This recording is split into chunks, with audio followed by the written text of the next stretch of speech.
It is 6 a.m. in the Mile High City. Good morning, Denver, Colorado. You've tuned into the Jeff and Bill Show on 710 KNUS. I'm your co-host, Jeff Hunt, along with Bill Thorpe, bringing you the freshest insight and hottest takes from the right, left, and center. It's a beautiful day in the greatest country in history. We're gearing up for a whole nother morning of engaging discussions, critical analysis, but most importantly, your calls and texts, because this is where Denver's voice is heard loud and clear. So grab a cup of coffee, Denver, and let's dive into the issues that matter most to you right here, right now. We've got a lot to talk about today. Everything from the upcoming Vance-Walz debate, which is going to take place tomorrow. By the way, 710 KNUS will bring you live coverage of that, including pre-debate coverage with Larry Elder and many others. You're not going to want to miss that. So everything you need to cover the one and only vice presidential debate that's taking place tomorrow night.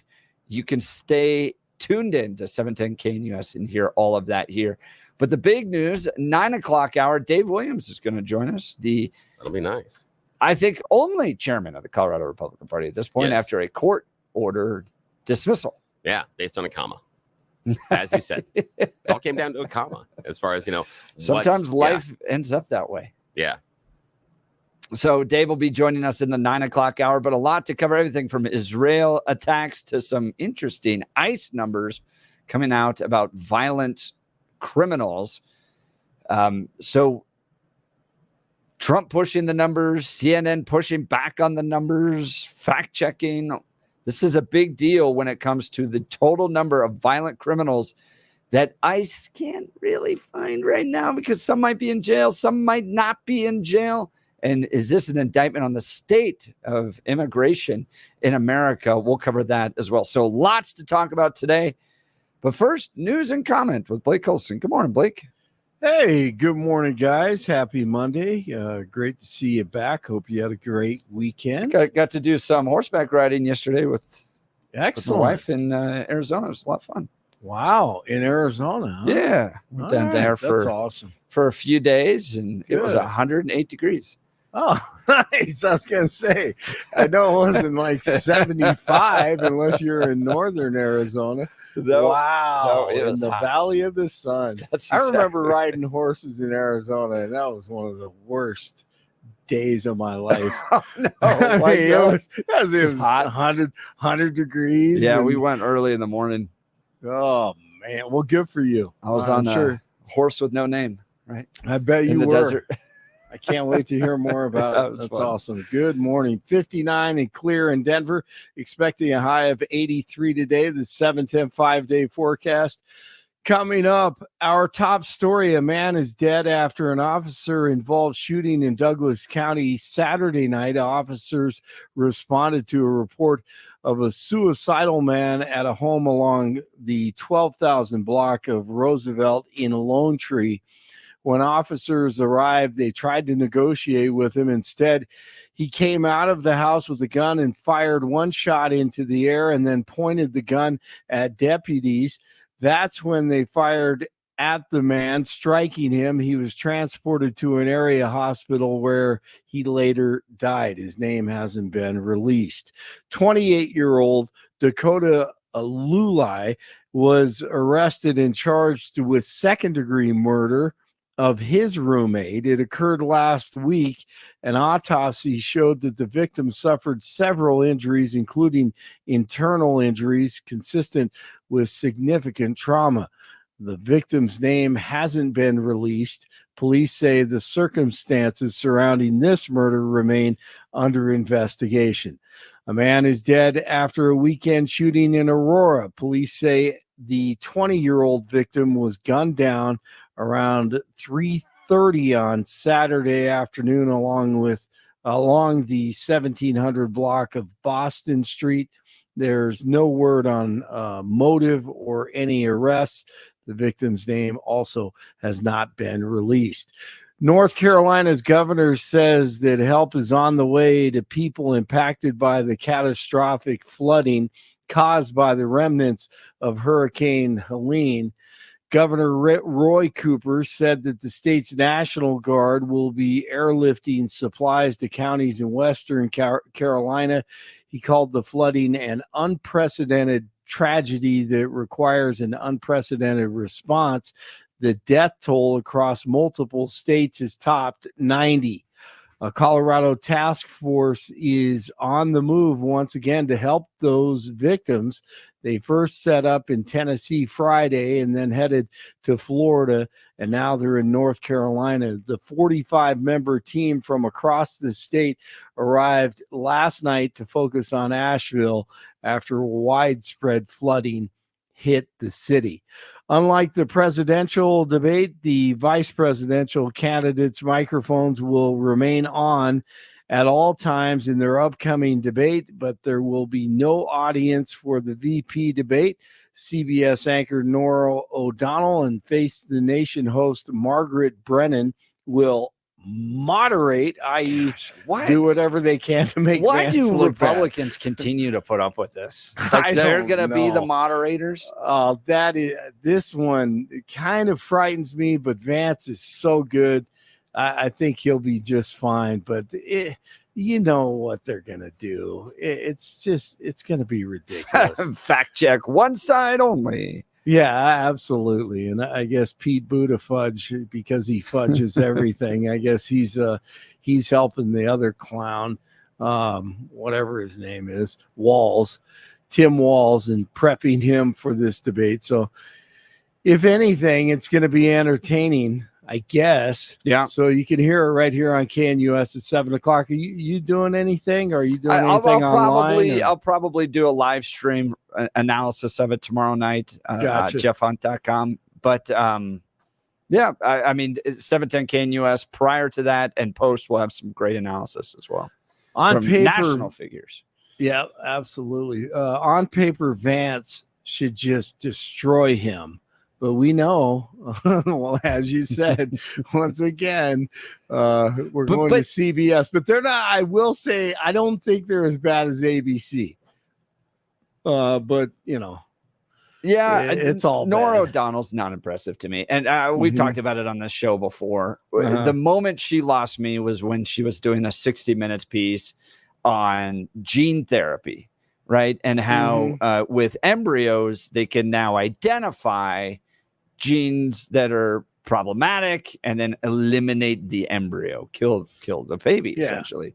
Right. And these people are doing it that have diseases. They're doing it so that the next generation doesn't have the disease. Oh. And I just wanted to go the whole time I'm sitting there going, wow. Well, when is Norah O'Donnell going to ask the question, are you glad your parents didn't do this? Exactly. Right? Like if you had gone no doubt. one generation up, exactly. the people you're interviewing would not be here. It's amazing. And in an entire 60 Minutes episode, she never asked that question once. And she never did. That's when she lost me. So yeah, I'm right there with you, man. That's horrible. Houston attorney Tony Busby says his firm is representing more than 100 people with claims of sexual assault and abuse by Sean Combs, a.k.a. Diddy. He was arrested following his federal indictment for racketeering and sex trafficking. Busby says that some of his clients were minors at the time of the assaults. Busby says that he expects the numbers of both plaintiffs and defendants in the case to increase. Combs has pleaded not guilty to all charges and remains in custody. Lord, it took me back to something that I lost somehow, somewhere along the way. Country music star and actor Chris Christopherson has died at the age of 88. The multi-time Grammy winner and Lifetime Achievement Award recipient is known for such songs as Me and Bobby McGee and For the Good Times. News brought to you by Lair Fireplace and Patio, Denver's premier source for everything fireplace, patio, and grills. Locally owned and operated since 1954. Online at lairfireplacepatio.com. The Buffs with a big win over Central Florida in Orlando over the weekend, and the Broncos ground the Jets and Aaron Rodgers on Sunday. 54 in Boulder, 57 in Greenwood Village, 59 in Denver. Jeff and Bill continue. It's Monday morning. Blake Olson, News Talk 710 KNUS. There's no end in sight to the warm, dry fall weather for Denver. Temperatures will be quite warm, reaching the low to mid 80s today. Lows tonight, cooler, low to mid 40s. It'll be a touch cooler tomorrow. We'll stay in the 70s, back to the 80s Wednesday, then 70s and lower 80s Thursday and Friday. Today through Friday and likely into the weekend, remaining dry. Weather brought to you by branchplanning.com. Secure your future retirement with a reliable income stream. Annuities can provide guaranteed payments, giving you peace of mind. Get your complimentary review at branchplanning.com or call 303-219-0088. Meteorologist Don Day in the 710 KNUS Weather Center.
Welcome back to the Jeff and Bill Show. A rough weekend for Hezbollah. Yeah, it was.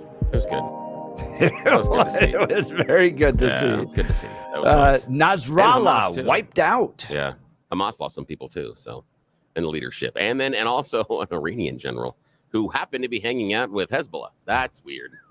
That's very strange. It was weird that Iran was not mad about that, and Iran's stuck. This is really That's what I want to talk to you about today. Oh, yeah, Iran is stuck at this point. It's really interesting. They really got this one wrong.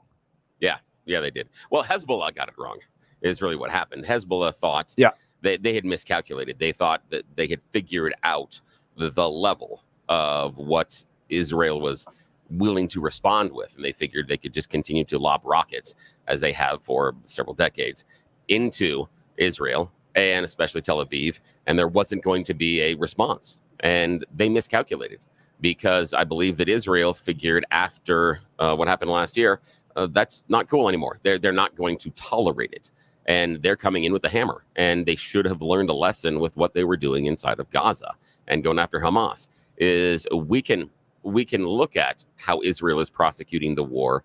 And I do have concerns about a lack of concern of Palestinian citizens and people that are innocent. And the only reason I say that is if Hamas, if those terrorists were hiding inside of Israel, I guarantee you that Israel would be prosecuting the war differently. They would not be using the same type of tools, the same kind of bombs, missiles, etc. However, it's not the situation. And the fact that Hamas has placed itself inside of Palestine. So I'm not saying that Israel is blameless. They do have some issues. Well, they're fighting a war. Yeah, exactly. And so I do give them a lot of wiggle room, a lot of space as far as how this goes, because of how the enemy had set themselves up. That is part of it as well. So if you're going to embed yourself around citizens, don't complain when the citizens are killed, because you decided that's what was going to keep you safe. And when it doesn't, don't complain. That's how you decided this. And the same thing with Hezbollah and Lebanon, and Iran is stuck because they cannot respond overtly, because then you're talking about a sovereign war, because Hezbollah is just a terrorist organization. And they also, Israel took out, and it was kind of lost in the mix. They went after the Houthis. Yeah, as well this weekend. Yeah. I saw a funny headline that essentially, Israel is reminding the world what it means to win a war, because we don't seem to do that anymore. And it's catching the progressives and the Biden administration a little off guard because they're pushing so aggressively. But this is the headline from the U.S. Sun: Nasrallah wiped out. They took him out with a bunker buster that went 200 feet underground and then exploded. Yeah. And this was the head of Hezbollah. And at this point, pretty much the entire top half of Hezbollah wiped out. Yeah, there's one layer in there that still survived. I think if it's the tree, there's one guy, there's a second guy that could be second in charge. Then they've got a layer, and then everybody else below that for the next couple of layers is wiped out. They've got some people that are still there. But it's a problem because the guy that was wiped out, that was taken out this weekend, has been the leader of Hezbollah for 3 decades. Yes. In fact, Hezbollah and Islamic media has been having a problem this weekend, was wandering around some spaces. And there are a lot of people that are reporting they don't believe he's dead. They believe that this is some sort of psyop, that he's been captured or something else, and it's weird to hear because it's rationalization. They can't come to the idea that he's dead. So they have to invent something. So it's either a psyop by the Israelis who have captured him and then done this, or he's playing a psyop on the Israelis and pretending to be dead and then will emerge later. And that seems to be the latter one, seems to get more traction in the hardcore supporters. The idea that he is just laying low and he's going to let Israel think this, and then he is going to return triumphant and it depends on who you're listening to, in days, in weeks, in months, just to prove a point to the Israelis that he can't be touched. There's a very bizarre alternative universe that exists with the Palestinians and the Islamists and stuff. It's not an alternative. The thing is, there is a weird alternative world that exists, I would say, across various populations inside America when we have cognitive dissonance, when we assume something is true, and then we can't possibly realize that something that happened actually happened. So we have to invent a whole bunch of things about what happened in order to rationalize about it. Yeah. And the thing that I would put here in America is what happened in the 2020 election. We have a whole bunch of people that rationalize the fact that their candidate couldn't possibly lose, and so it had to be something else. And so they went down a whole bunch of rabbit holes that turned out not to be true. That's exactly what we're seeing with the Hezbollah supporters right now. They can't come to grips that their supreme leader is dead. And so now they are going to invent anything else to prevent themselves from coming to that conclusion. Whatever that has to be, they will embrace it because it's easier for them psychologically to accept the lie than it is to acknowledge the truth. Did you see Heidi Ganahl, speaking of 2020 election, did you see Heidi Ganahl's press conference the other day? No, what did she say? She's like, no, they're connected to the internet. The Douglas County voting machines were connected to the internet. Yeah, during the vote? Well, they have a wireless card installed. And so what you had with Jenna Griswold and the rest of all of them is that, no, these cannot connect to the internet. I disagree. I don't think that ever was the statement. I think the statement was she had played a lot of their clips that they were saying that these things were not able to connect to the internet, and they have purchase orders showing that these things were connected to the internet. Well, actually, purchase orders wouldn't show these things being connected to the internet because purchase is was just buying a specific system. My understanding is the directives say inside of those systems, just turn it off. That's what the directive is, and they should be off. And that's what Heidi would have to show, is that those wireless routers were connected at the time those things were being counted. And the reason that a lot of them do have wireless routers that are available inside the machine is to transfer the numbers afterwards. They're not supposed to be connected during the actual voting in the process. In fact, I haven't seen anything that shows any machine was connected to the internet during the actual voting process. But because we want to have our numbers as soon as possible, it is not unusual for them then to connect the machines and then down the line to pass off the numbers. That is not necessarily unusual. And it's not, but it's not new information that voting machines do have wireless routers that can be connected to the internet. What we don't have is anything showing. Why should they be? They shouldn't be. I just showed you. I just told you.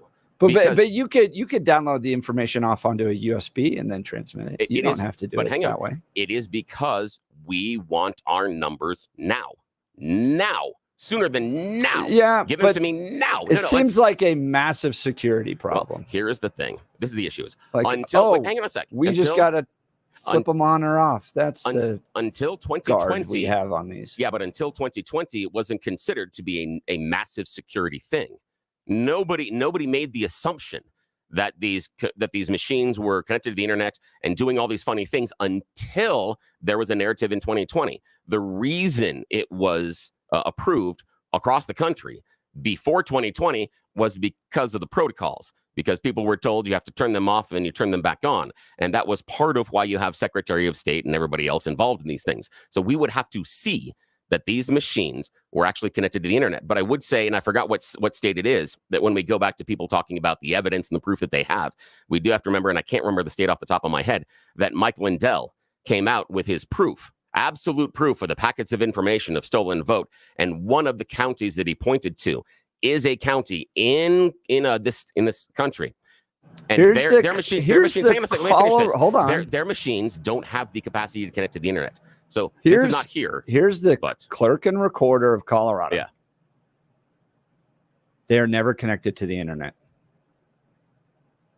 Okay. But it doesn't mean it's like literally it says on their website right now. They are never connected to the internet. Yeah. But that also doesn't mean they don't have a wireless router inside of them, and those wireless routers could also be turned off. You'd have to show me they're turned on. What are they connecting to? Again, they are never connected to the internet. Hang on a sec, but your assumption. And then Heidi Ganahl shows they have wireless routers connected to them. No, they have them in there. Do we have any information inside of the computers that shows they were turned on and or connected? Why would you have wireless routers and then say they are never connected to the internet? I don't know. Maybe the fact that that's the model that they purchased had the wireless routers on the inside. I don't know. I literally don't know. But here's the idea: is what the issue is. This is Heidi Ganahl says that the machines have wireless routers, and the assumption now is steal. You haven't shown anything else. The assumption is it says on your website they are never connected to the internet. Okay, now could I hand you a wireless router, Jeff, and you can take it home and you can put it on your desk and you can never connect it to the internet, can't you? You can leave it off. You can leave it turned on. But why do they have wireless routers then? I don't know. But then again, you'd have to show me they were turned on. You just went on this huge thing about how they have to connect to the internet to be able to share numbers and all that. And I think what I'm pointing out to what Heidi said is like on the clerkandrecorder.org. This is the Colorado County Clerks Association. Yes. Under frequently asked questions, they say, are voting devices safe from tampering? Yes. As with any computer systems, there are vulnerabilities. However, those vulnerabilities are mitigated through different layers of physical security testing and auditing. They are never connected to the internet. Okay. And then Heidi goes, well, all your things have wireless routers. Yeah. But does she say they were ever connected to the internet? Because the statement made by the Secretary of State. You're parsing here. No, I'm not. They say they're never connected to the internet. Yes, and Heidi goes, says, you have a bunch of things that have wireless routers to them. That could connect. Has she shown they were? Why? Why would you purchase I don't know. wireless routing services for your voting machines? If you put this on the website, they are never connected to the internet. Sure. And here's the idea is I don't know the history of the rule. Could the rule have changed? Could it have been 10 years ago? I don't know when the machines were purchased. Could they have used the connection to deliver them the information then, and now they're not? And then they would not have them connected. Yes. The fact that they exist doesn't mean they were turned on. Heidi would need to show us they were turned on. All right, back to Hezbollah, because we always end up in 2020 elections for some reason. Would love to get your thoughts on this. 303-696-1971, 303-696-1971, or text the show on the Dan Caplis Law text line, 720-819-5115, 720-819-5115. What does Iran go and do now?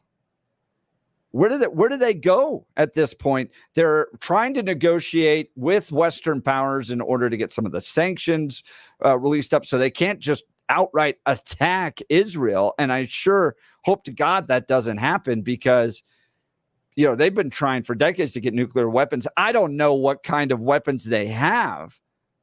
What happens now in light that the top leader of Hezbollah killed over the weekend, Nasrallah, wiped out with a 200-foot bunker buster missile going in and taking him out. Hezbollah has been decimated. You remember the pagers going off and the radio walkie-talkies. What kind of communication devices are they using in Iran right now? If Israel's been able to demonstrate that they can tap into the technology that Hezbollah is using, I bet you in Iran, cell phones, pagers, walkie-talkies, they're not using those right now. Terrified of what could happen there. And if you remember a few months ago, they actually assassinated I think it was a Hezbollah leader or Hamas leader in Iran. They were able to get to him.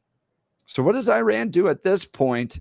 Love to hear your thoughts. 303-696-1971 or text us on the show 720-819-5115. We'll get to all that and more. You're listening to the Jeff and Bill Show. News Talk 710 KNUS. At this hour, I'm Christina Awayo in Dallas, and here are your top stories.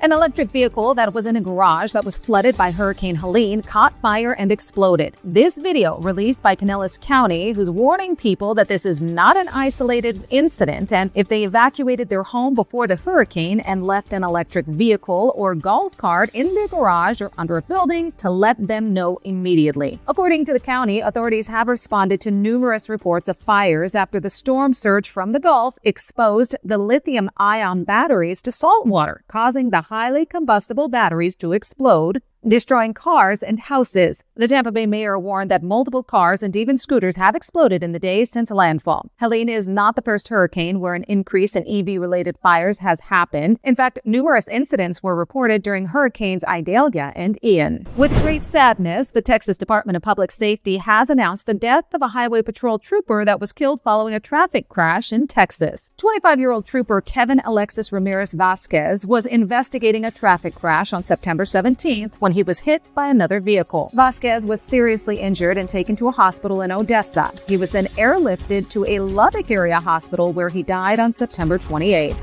Vasquez started his law enforcement career when he joined DPS in 2023. That's what you need to know at this hour. In Dallas, Christina Awayo, Salem News Channel.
the Jeff and Bill Show.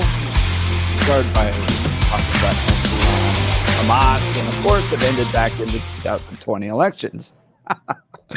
Heidi Ganahl held a press conference late last week, and she brought up this. She's raising concerns. She's not saying that she has definitive proof that 2020 was hacked or anything like that. But in her investigations, she can confirm through purchase order records and written confirmation from the Douglas County Clerk's Office that there are indeed wireless networking cards installed in their voting system computers that can be used to expose the voting system to unauthorized remote access. These wireless networking cards serve no purpose in a voting system in Colorado, yet were deliberately included in the voting system configuration by the vendor and certified by the Secretary of State. But she goes on to point out that in 2020, Jenna Griswold said the voting system is secured from tampering through multiple safeguards. This was in a legislative audit committee.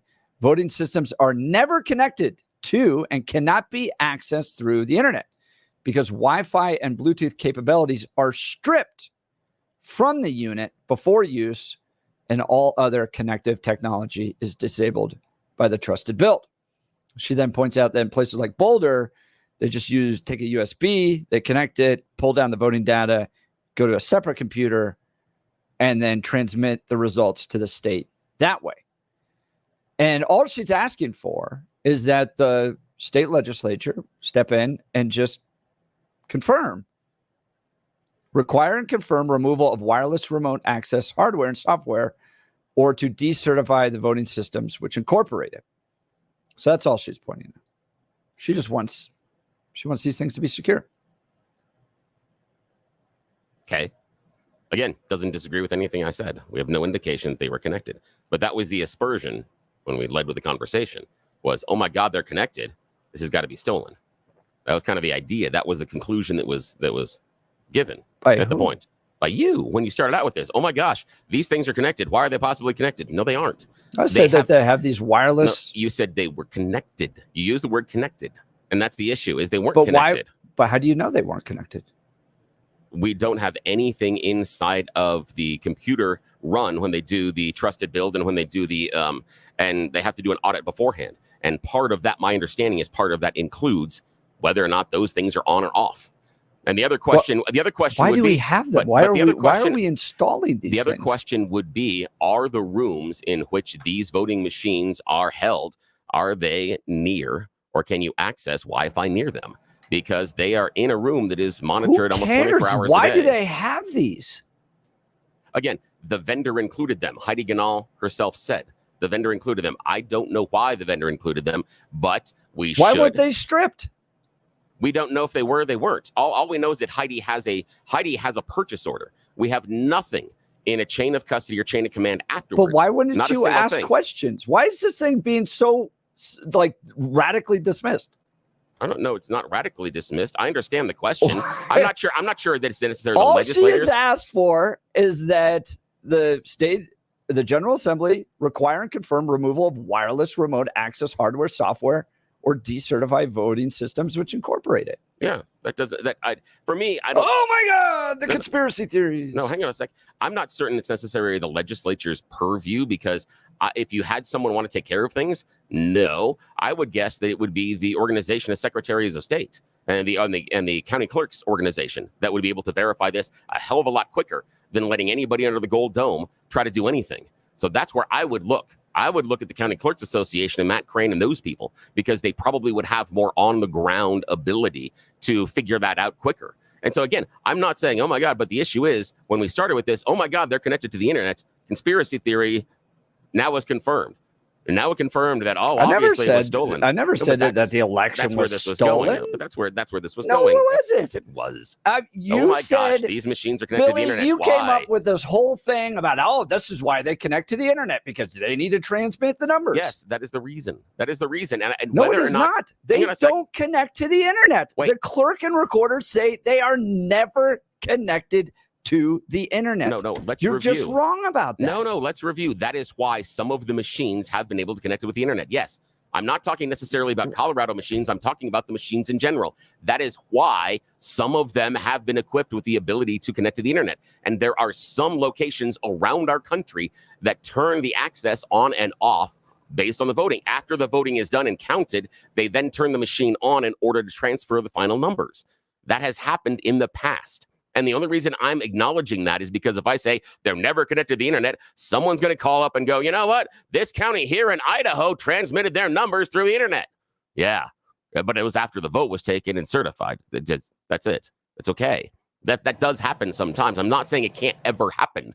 But what I'm looking for is when they were turned on and active during the voting process. And then if they were they accessed? Which you would be able to see inside of the computer that would hold a log of that. You'd be able to see it.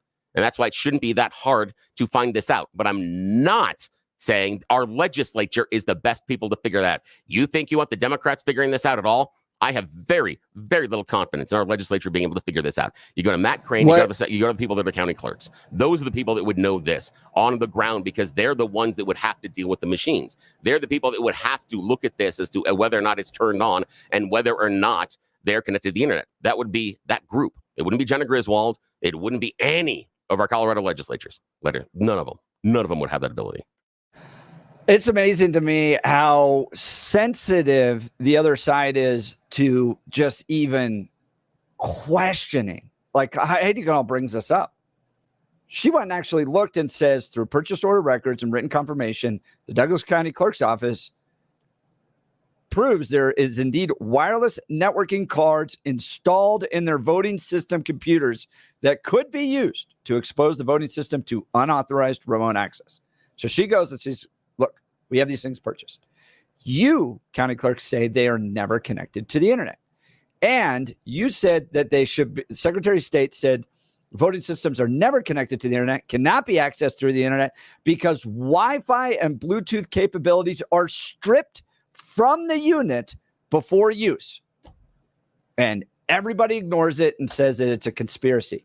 When all Heidi Ganahl has asked for is that you make sure they're stripped off. You said they're stripped off in a legislative audit committee. Here you have examples of these things being connected and not stripped off. Make sure they're stripped off. But we don't necessarily have an example of them not being stripped off. We know that the purchase order was there. We don't have anything else. We have no other information beyond that. Well, why don't we ask, Bill? Why is this so sensitive to you guys? To you guys? Yes, guys? To you and to Channel 9 that won't cover this issue and Denver Post that won't cover this issue and all that stuff. I have been very clear. I have no problem checking on this. I do think that Heidi is misguided. The legislature is not the people that I want checking on it. You go to the county clerks. Those are the people that operate the machines. That's who you talk to. You should go around and talk to all the county clerks. I'm not against talking to them about it. All I'm saying is that we have this purchase order, but we don't know what happened afterwards.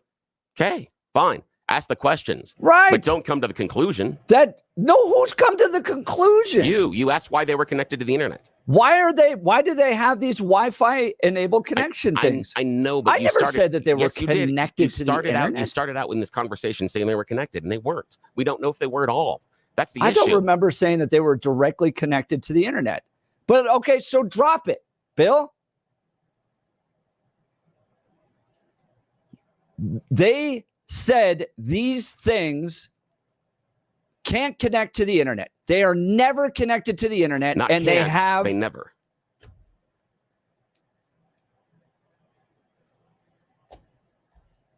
All right, let's go to the phones. Joe Arvada. Good morning, Joe. Good morning, Jeff, Billy. I have your answer. And I want to tell you the answer came, of course, from your own radio station. And it shows me that you don't listen to all the shows. I know you're busy, so you can't. But here, let me first say that it has been synopsized in a movie. And I will give you the name of the movie in a second, but let me ask you, do you know the author of the movie? Jeff O'Donnell. I'm not overly familiar at this point, but okay. Well, he's the author of the movie. How about there's another person you may, Dennis Montgomery. Do you know who that is? No. Okay. This shows me that you need to listen to the smartest radio host on the internet right now. And I will give you his name at the end. But the reason that I say this is that it's all revealed in the movie. And the movie is, and here's another answer for you. Billy just got through saying that there was never any proof that they were connected to the internet during the election. But there is. And the reason that we have it is because of, yes, a hero, Tina Peters. We have it because she revealed it to the computer audience to look at the data, and they have found exactly what you just said, Billy, the fingerprints of fraud. And that is the name of the movie, The Fingerprints of Fraud, the movie.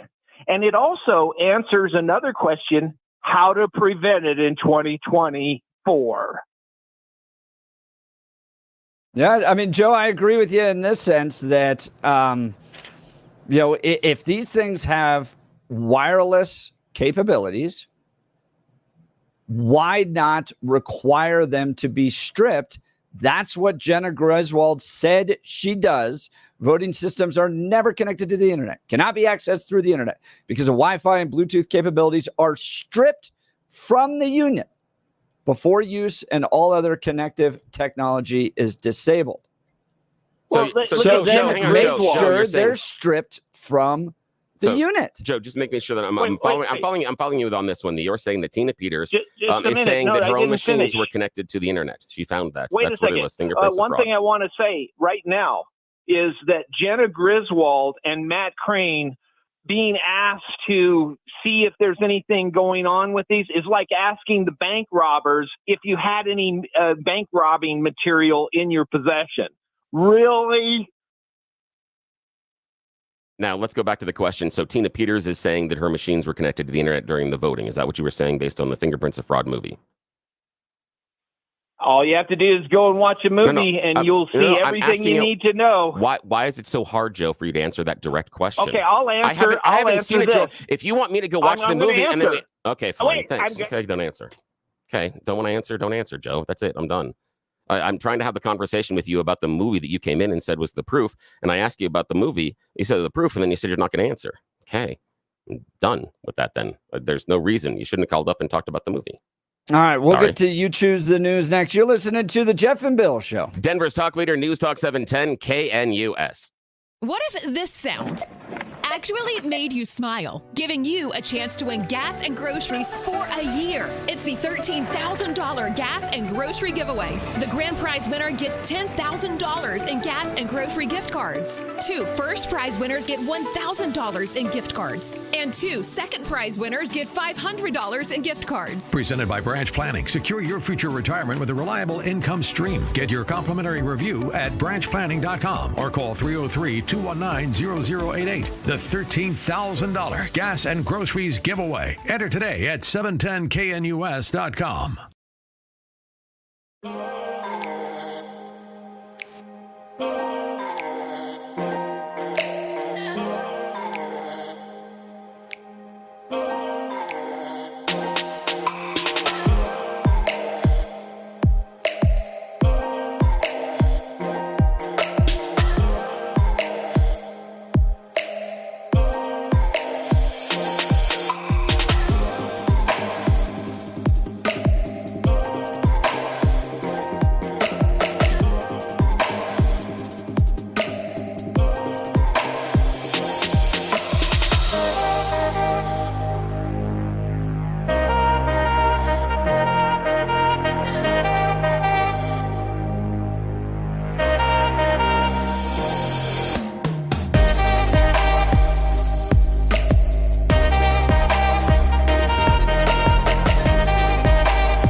Welcome back to the Jeff and Bill Show. Let's go to the phone lines. Jody, good morning. Good morning. Can you hear me? We got you. Yeah, we got you. So I was listening. I had just turned you on and I heard you speaking about the connections to the internet with these Dominion voting machines, whatever they're using. But it is true that they are connected. And one of the examples I want to use is I've been a judge. And I love working for the Jefferson County elections. But at 7:30 at night, and this is in 2020, at 7:30 at night, they had already announced the winner, but we were still casting votes. How can that happen? Number one. And when you were speaking about Heidi going to the legislator instead of, Secretary of State, which we should be going to the Secretary of State, but she doesn't do anything but speak about, oh no, they're secure, they're this. Well, give us the proof. Show us the proof. It has not been done. Heidi's just asking the legislator because, Janet Griswold had to go all the way to the Supreme Court to be forced to make public the ERIC data. How are we going to clean up all the data rolls, our voting rolls? Do you know how a mess our voting registrations are here in Colorado? It is disgusting. She can send out 15,000 ballots. I forget what year it was. And, it was a mistake. But they're out there. Then they go to the USPS. All the return ballots are put into not a secured area, not a locked area, not an area being manifested. And yet, what happens to those that are returned? I did a core request just 2 weeks ago to the Jefferson County Clerk's Recorder and asked them how many of those that were returned. I got denied that request because they said I was asking for information. No, I wasn't. I was asking for data.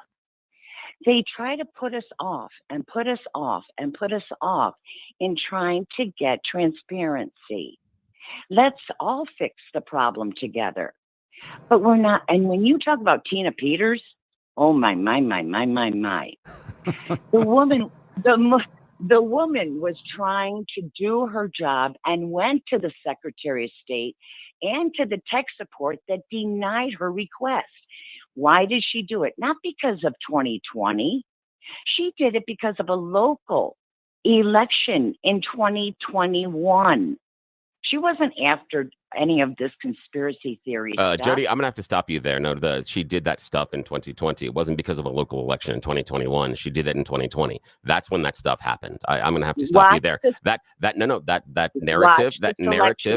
narrative is wrong. Also, with Tina Peters, she would be the one that would be responsible for those machines. She's the one that's in charge of those machines. So if anything went wrong with the machines, but again, there are certain purviews and things that she is and is not allowed to do, and that would seem to be reasonable based on you don't want to give those county clerks, blank checks to go and manipulate and do with the machines what they want. We're supposed to have, and we're supposed to have security systems in place, and that's what they were. She broke those security systems, and she did it using somebody else's stolen identity. Yes, she committed crimes. And in order to do that, and the other part is, and I understand what you mean about those ballots or that information that was sent out, and I don't remember if it was ballots or if it were cards that were encouraging people that were not qualified to vote. The issue, though, is there is a spreadsheet of those, and they can turn around and easily cancel those. It's not as if, and all those ballots do have a code on them. It's not as if you send out a ballot that is wrong. You can't go back and say, whoops, this group of people shouldn't have had them, and then knock those off the system. So if those ballots are returned, they are not counted. That is the backup inside of the system. So that's it. That's part of it. Okay. Are you done? You interrupted me, but it's okay. But I mean, Jody, to be fair, Jody, hang on. This is a talk show where we have a conversation. It's not, we don't get people in here and get speeches. But okay, if you want to give a speech, go right ahead. You got about a minute left. Give a speech. Okay. No, I just want to state that there are a lot of loopholes in the system, and that should be looked at. And what Heidi's trying to do is that if she goes to the Secretary of State, they're going to deny her.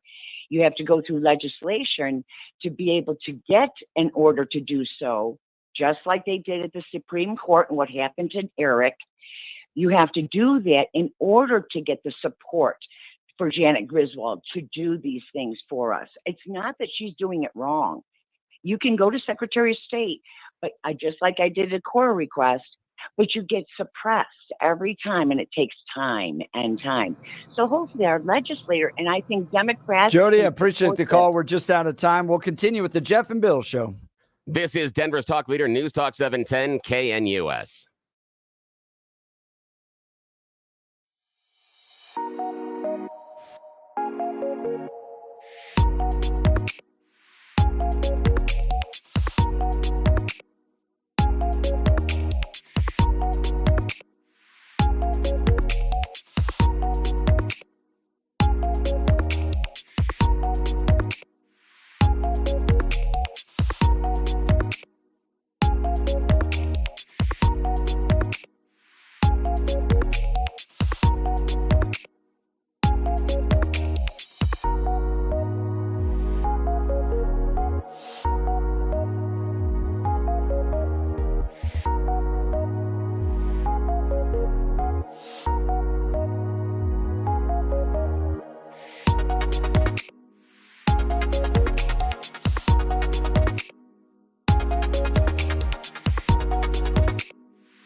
7 a.m. in the Mile High City. Good morning, Denver, Colorado. You've tuned into the Jeff and Bill Show on 710 KNUS. I'm your co-host, Jeff Hunt, along with Bill Thorpe, bringing you the freshest insights and hottest takes from the right, left, and center. It's a beautiful day in the greatest country in history, and we're gearing up for a whole nother hour of engaging discussions, critical analysis, and most importantly, your calls and texts, because this is where Denver's voice is heard loud and clear. So grab a cup of coffee, Denver, and let's dive into the issues that matter most to you right here, right now. Let's check in on news and comment with Blake Olson. Good morning, Blake. Hey, good morning, Jeff. 59 and clear in Denver, expecting a high of 83 today. The 7-10 5-day forecast is coming up. Our top story, 28-year-old Dakota Lulai was arrested by Denver police and charged with the second-degree murder of his roommate. It occurred last week. An autopsy showed that the victim suffered several injuries, including internal injuries consistent with significant trauma. The victim's name hasn't been released. Police say the circumstances surrounding the murder remain under investigation. Flooding in western North Carolina caused by the remnants of Hurricane Helene is being described as biblical. At least 30 deaths in Buncombe County have been confirmed. As much as 22 inches of rainfall reported in the area by the National Weather Service. North Carolina Governor Roy Cooper said the state's National Guard will be airlifting supplies to counties in Western Carolina. The death toll across multiple states has topped 90.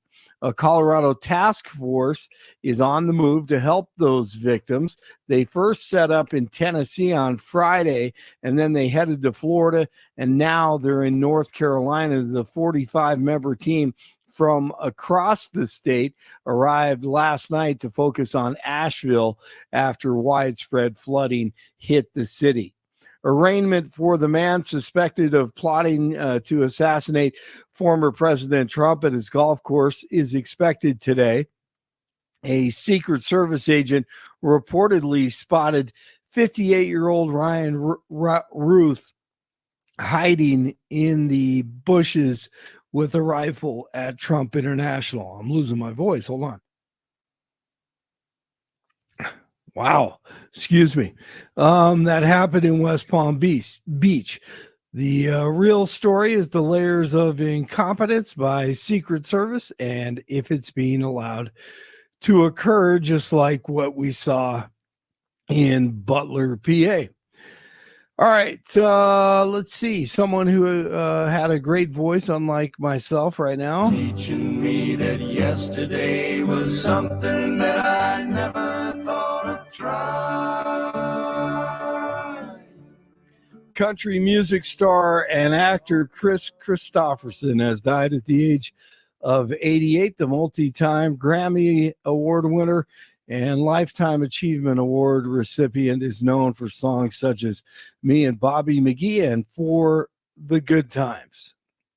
What a superhuman pick from Travis Hunter!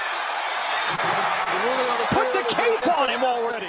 Well, the Buffs with a big win over Central Florida in Orlando. That Travis Hunter interception was incredible over the weekend. He's still in the race for the Heisman as it starts to heat up in the weeks to come. Hennessy, hold, Morstead, 50-yarder!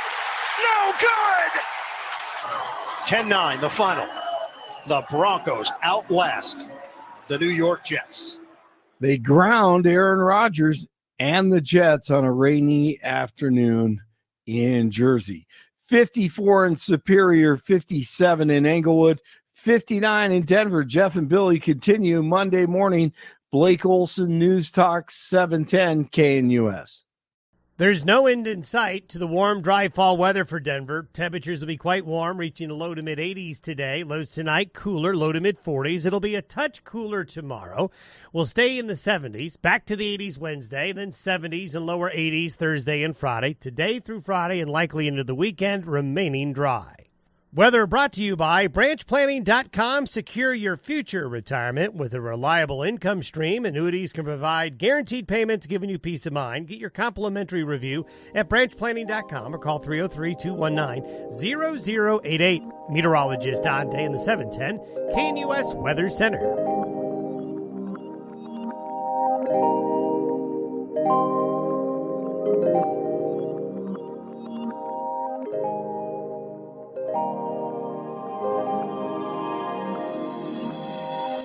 All right, welcome back to the Jeff and Bill Show. Bill, I'll correct the record on it. I did say early on that, yes, early on in that conversation, I said that those were connected to the internet. There's no direct evidence that they're connected to the internet, but they have wireless routers in them. Yeah. Which concerns me. Yeah. And that should be a concern. And I'm not certain, and Jody could be right, that the only way to make this happen would be to go to the legislature. But that to me seems just a bunch of obfuscation and steps that we don't need, because it is the county clerks that would be immediately and directly able to verify this, because they're the ones that have to do it in the first place. They're the ones that have to go in and look at the machines and verify they're all there. So I would be reaching out to each and every one of the county clerks and just asking, have you checked? When's the last time you did this? Right. And what's the process? And strip them. That seems pretty easy. They should not be in there. I don't even want them turned off. You might not be able to pull them out. It may not be that easy. It may not be just like a card. You reach in and go punk and pop it out. It may not be that easy depending on the configuration. And they got to purchase different ones. I mean, if you're going to run out there as this clerk and recorder's office, okay. And again, I was wrong. And in my mind, I wasn't trying to make the argument that there was specific evidence that these things were altered via the internet. What I was pointing out, and Heidi Ganahl is exactly right, Douglas County has voting machines that have Wi-Fi cards enabled in them. Inside them, built inside them. Yeah, they're built inside, yeah. And so, are they turned on? Are they turned off? I don't know. I've never made the argument that there's evidence that these were hacked outside the internet, but they have the capability of being connected to the internet. And that concerns me, and it should concern the people of Colorado. When you have on your website, they are never connected to the internet. But you have a tool that directly connects them to the internet. And so what we're relying on now is that they're just turned off. Well, they'd have to be turned on at the beginning once you get them there. Once you get them inside the machine, you'd have to turn them on and enable them and give them access. There would have to be something positive the individual would have to do in order to make sure the machine connects in the first place. Otherwise, it just wouldn't.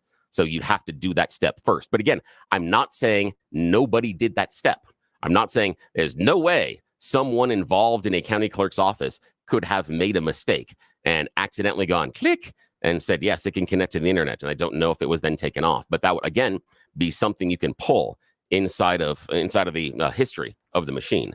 It hangs on to those things as far as those keystrokes and everything else. So you'd be able to find it. It'd take someone much, much, much more intelligent than I am about computer stuff, but they could find it.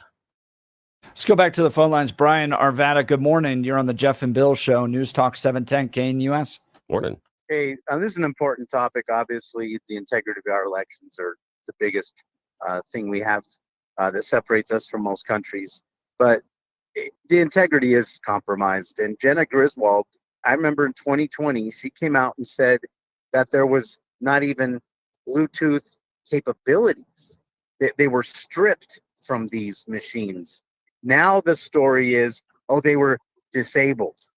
So if you're out there lying from square one, why are we supposed to believe anything they say now? And why do we have machines that even have capability? Now, here's the thing, Brian. Now, this is the difficulty in the conversation. This is why neither Jeff is right nor I'm right. And we got lots of text messages one way or the other talking about both of us saying we're right about one thing or another. No. Both of us have concerns, but both of us have come to the conclusion that we don't know whether or not these things are still in the machines, or if they've been disabled, or if they've been activated. Because the idea is all we have from Heidi is a purchase order. We don't have anything after that. So, Brian, while we say why weren't they stripped from the machine, they could have been. But neither you, myself, Jeff, nor Heidi have any of that information. And Heidi is correct to be asking the question about, Are they turned on or have they been taken out? That is a fair question. But what we can't do is partly what you just did. How come they weren't taken out and weren't stripped? We don't know that. And that's where, and I know people sit here and think that I'm some giant a-hole. That's where I push back in the conversation, that inside this conversation, we can't make assumptions that we don't know. And I wanted to go back and make sure during the last hour I was correct on some of my assumptions, and I was incorrect on some of them. I was able to find 35 different counties across the country in which their voting systems were connected to the internet. Now, it doesn't say during voting tabulation or voting processes, but post-election, some of the machines were connected. Some of those machines were transferring information to hubs, post-election after they counted the vote. But those things should have been turned off. The fact that they were still connected is absolutely an issue. But we just don't know when they were connected, and was it there during vote counting? But we have no idea. And that's part of the problem in this conversation. Yeah, and that is the problem, that we have no idea. And that is the problem, that we've all been hacked. Most of our information has been compromised at one time or another. And that's what we're going to rely on for our most sacred right in this country. Forget about it. So here's the thing, we Brian, go to paper ballots, or we don't have integrable. Well, here's the thing, Brian, is we have elections. Paper ballots in Colorado. They're 90% paper.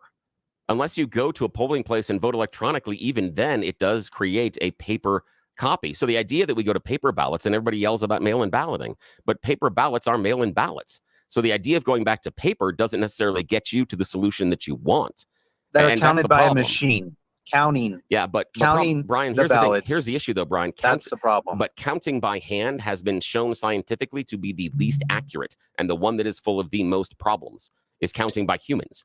And so what you're asking for is, in order to protect the integrity, you need to be less accurate in the vote count. I have a hard problem getting my head around that. I just personally, and that's part of the issue. Or use machines that can't have the capability of being hacked. Yeah. Well, here's the thing: is it's whether or not they're connected to the internet. Pretty simple, Billy. Well, hang on, Brian. It's whether or not they're connected to the internet at what time. And here's the other problem. Remember what Tina Peters got in trouble for? Remember, down in Mesa County. It was when she went in and took the information, and then she got another person in there illegally on the trusted build. And you know what that trusted build is supposed to do? Do exactly what you're talking about. The trusted build is supposed to rework the firewall. The trusted build is supposed to take out information that shouldn't be hacked or stolen. The trusted build is supposed to rework that database so that if someone had come in there and hacked it for whatever reason, it's now clean. That trusted build is supposed to do exactly what you're claiming it is. But I would guess that you don't trust the trusted build because of some of the information you've run across. But it's supposed to do exactly what you claim, but it's viewed as something bad by a certain group of individuals in Colorado and nationally as a way to steal the vote. But it's doing exactly what you claim it should do. I just don't think it should be hooked up to the internet at all. I think if we want to use machines that count the ballots, they shouldn't be hooked up to anything. They should be machines that count ballots, because I understand machines are more accurate than humans. But anytime you can have something that's connected to the internet, can be connected to the internet, has the possibility of being connected to the internet, it can be hacked by the people that are in charge. And I don't trust the build, the trusted build. I don't trust any of them. And we need trust back, Billy. I'm not saying I can't prove anything. I want trust back. I don't trust it. Yeah, and the problem I have, Brian, is what would let you have trust in it? Because if the idea is that we go back to hand counting ballots and they're all paper ballots and it takes us days in order to count the vote, what we're going to have happen is as those numbers change, people are going to assume that all sorts of ballots are being shipped in because one side or the other has seen how many ballots they need to win. So the idea that it takes longer is not going to assuage our feelings about a stolen election. And in this idea of these electronic voting machines, I agree with you that they should not be connected to the internet. I don't know if the ones in Colorado had the Wi-Fi capabilities disabled or stripped out. It seems stupid in order to have that. But in our immediacy of a society, I can see after the vote is certified, and they do have an audit system that they do afterwards, if you want to take the machine and tell it to connect to another hub machine and transfer that information number, I can see that being okay. And here's the reason why.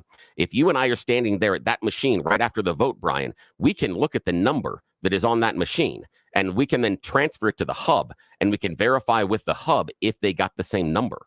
And now we have a process where for that moment, that then we can say that could be okay to transfer that information to the internet. The other problem would be if we take it in a thumb drive, we take the thumb drive, and we connect the thumb drive to another computer, that and then transfer it that way, that also would open it up to the internet.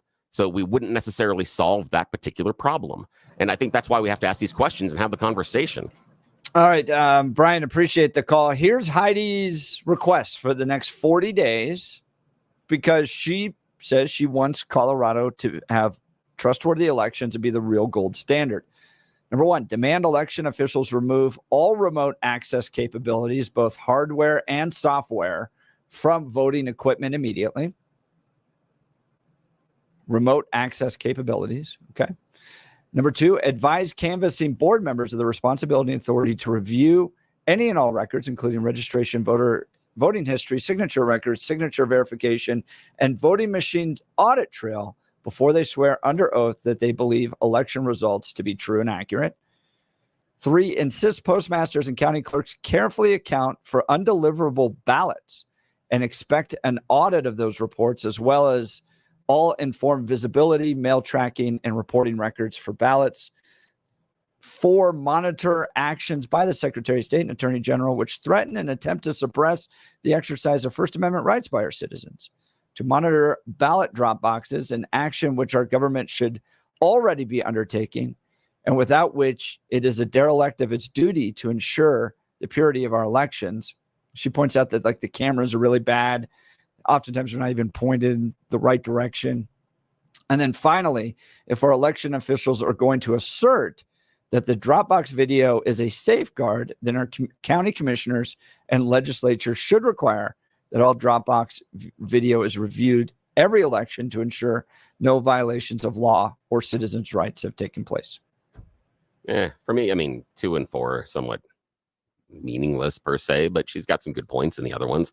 And but part of it being we don't know if some of this hardware can be necessarily stripped out. We don't know what it's connected to, where it is inside the machine, and I'm not intelligent enough to figure that out one way or the other. But if she says that if we can't strip it out, if she's willing to say we need to spend more taxpayer money in order to buy new machines, then that's something that's oddly not in there, because that should be the next step.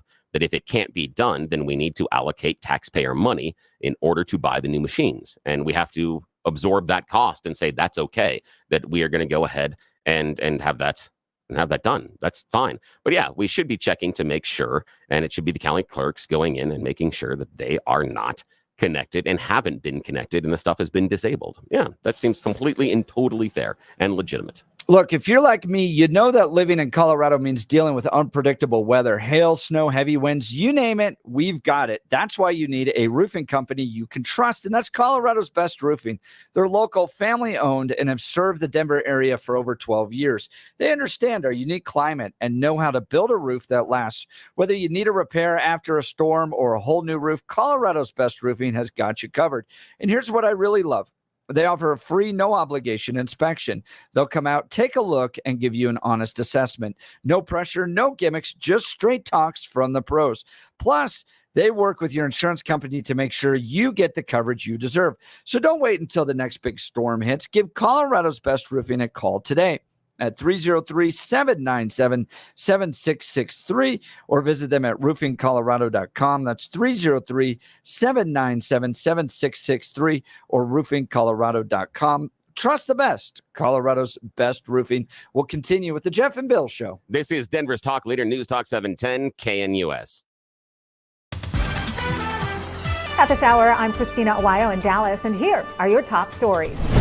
The owner of a pro-police coffee shop was awarded $4 million in a free speech lawsuit after Boise State University forced her to close her on-campus shop over her support for police officers. Sarah Fendley, owner of Big City Coffee, said she was removed in retaliation to a social media post she made supporting the force, after which the campus called a meeting and she was out. Fendley also put up a thin blue line sticker by the door of the shop's downtown Boise location, which caused an uproar from both the community and the school. After being forced to shut her doors, Fenley sued Boise State University for $10 million. A jury unanimously ruled the school officials violated her First Amendment rights and awarded her the $4 million. On This Week on the Hill, Speaker of the House Mike Johnson speaking out against Ukrainian President Vladimir Zelensky's visit to Pennsylvania for what he called a political campaign stop for Democrats running in the Senate and House. Take a listen. He and his ambassador arranged with the Democrats and apparently flew on a U.S. military plane to Pennsylvania, which is a very important swing state, as we all know, and did what was in effect a campaign stop. That is not what the president of Ukraine in its desperate time of national defense needs to be doing. You can catch Speaker Johnson every Saturday at 10 a.m. Eastern with host Tony Perkins right here on Salem News Channel. That's what you need to know at this hour. In Dallas, Christina Weil, Salem News Channel.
Welcome back to the Jeff and Bill Show. Interesting letter coming from ICE. Tens of thousands of illegal immigrants with sexual assault murder convictions are in the United States.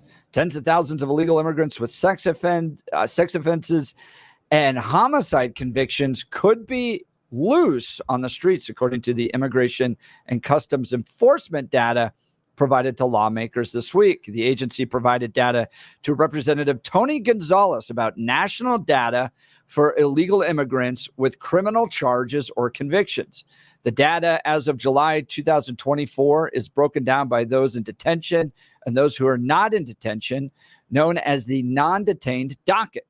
The non-detained docket includes illegal immigrants who have final orders of removal or are going through removal proceedings, but are not detained in ICE custody.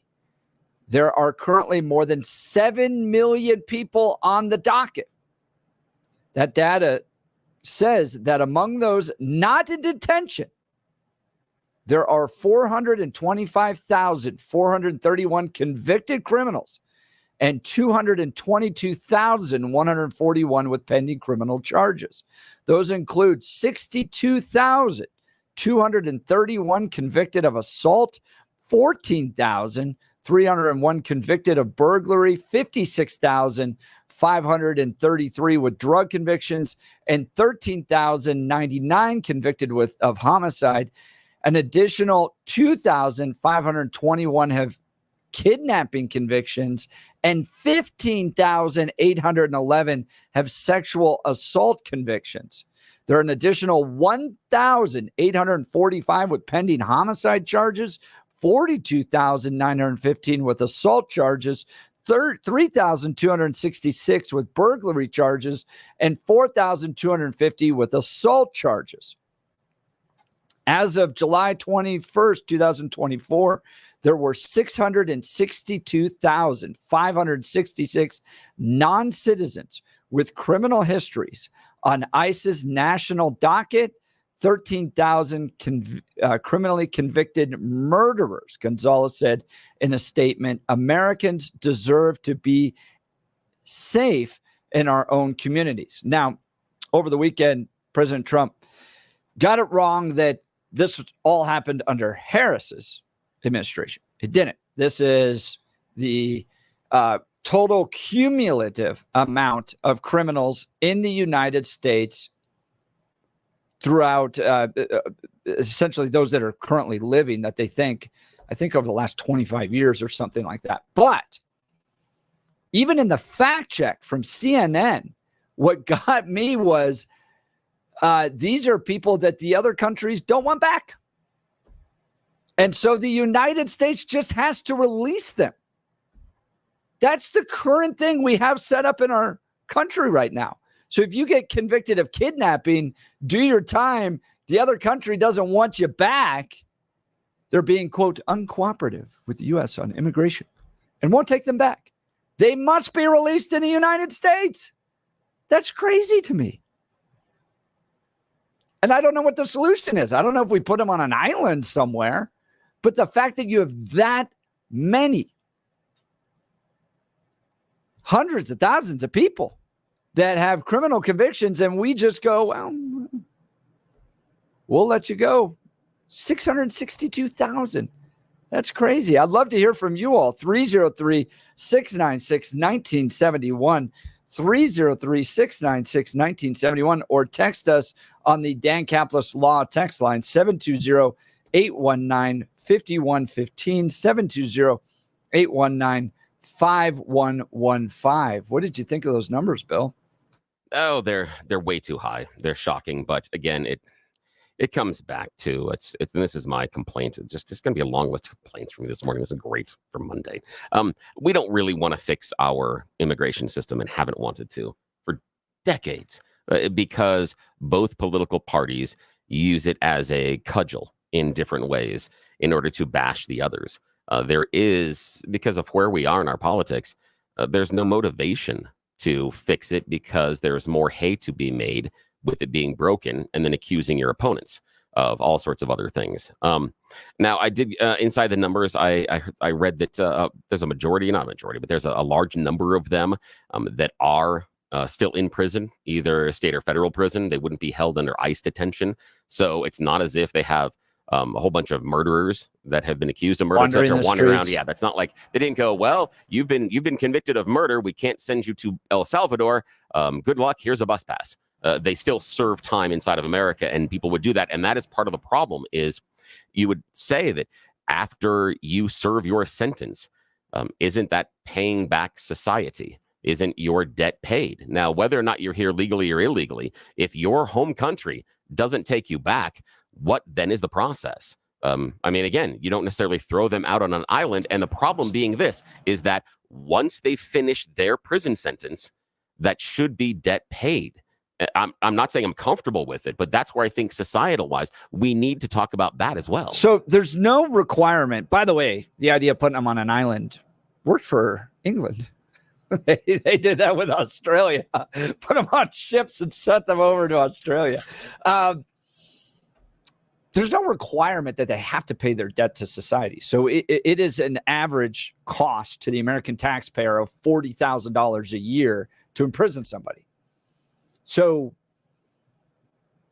I want to see stronger negotiations. That was the gut punch for me reading this, quote, fact check from CNN, because Trump attributed these problems to Harris, and they're not entirely Harris's problem. But, and I've talked to judges who weigh this in their sentencing, that if we put them in prison, we are going to charge the taxpayer $40,000 a year to take care of them. Now, we should just deport them, right? There's no debt to society you have to pay in this country. I would rather have you be shipped back to Venezuela or Haiti or Mexico or Russia or North Korea. And if you have been in this country illegally and you commit a crime here, you have no requirement to pay that debt here. I'd rather have you go back to one of those countries than the American taxpayer pay $40,000 a year for you to sit in jail and enjoy America's penal system. Because I'm guessing if you're a bad dude, you're likely going to have a number of strikes against you. And I'd rather have you sit in a Venezuelan prison system than make the Americans pay for this. Let's go to Rob Lakewood. Good morning, Rob. You're on the Jeff and Bill Show, News Talk 710 KNUS. Good morning, Jeff and Bill. Good morning. I think it's real simple. President Trump, when he came into office and addressing these concerns, knew that it was about the money. Most things boil back to the economic component. And he told them, you don't want to take these folks back? That's fine. We're just not going to send you another cent. That's got to be part of the negotiation. That's got to be part of the negotiation. Well, that is a major jumpstart, because if they're not going to get the money, that's the thing that keeps them going. If that's going to stop, they're going to figure out a way to cooperate.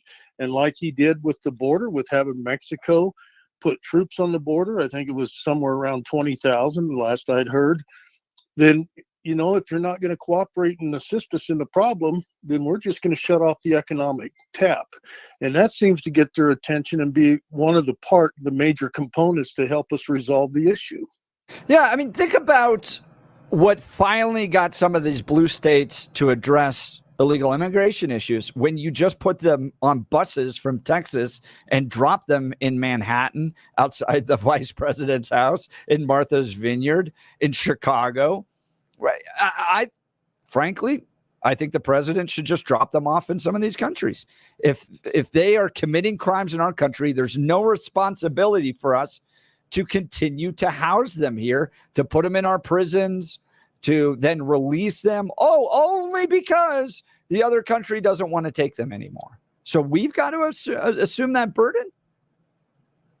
Well, and I think, too, it just shows the ineptness and utter incompetence or malevolence on behalf of the current Democrat leadership in the White House, whoever's calling the shots. And I don't think it's all Joe. I don't know if any of it's Joe, but they don't know how to address it effectively, or they don't have the will to address it effectively.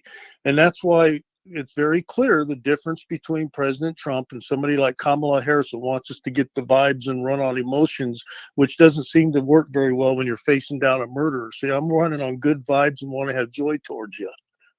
I got a question. I got a question, Robin and Jeff. The idea of taking the criminals, let's just say murderers, and instead of storing them here in our jails, sending them back home, just dropping them off, buses or plane rides, or give them a plane ticket, let them land there. Would we be welcoming if other countries did the same thing? Let's say that someone is in Brazil and accused of murdering 3 people, and they're an American. If Brazil says, well, this person's guilty, here's a plane ticket to Texas, and they fly into Texas and just say, good luck. How would we view Brazil? I mean, I'm curious how we'd view them. And I understand what Jeff's saying with this.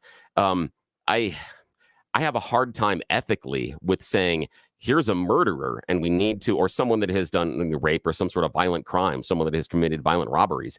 And our best solution is to pick them up and put them back into their country. I have a hard time thinking that person shouldn't be held responsible for those crimes at some level. I would think that we would want that person to be held responsible for the crimes, and it would make the most sense to be held responsible for the crimes in the country in which they committed them. But what are your thoughts, both of you? Well, I agree with you on that, Bill. Did they commit the crime here in the U.S. or did they do it in their home country before coming here and we know that they're a bad actor? If we know at that point, if we know they're a bad actor and we can't pin them to anything here, then I think it's entirely reasonable to send them back. And with all the foreign aid, billions of dollars that we send these places, I think they can address them properly. I don't think just send them back and drop them off and turn them loose in their population. The government needs to be apprised of what's going on. We bring the plane in, we deplane them, and the government takes them into custody.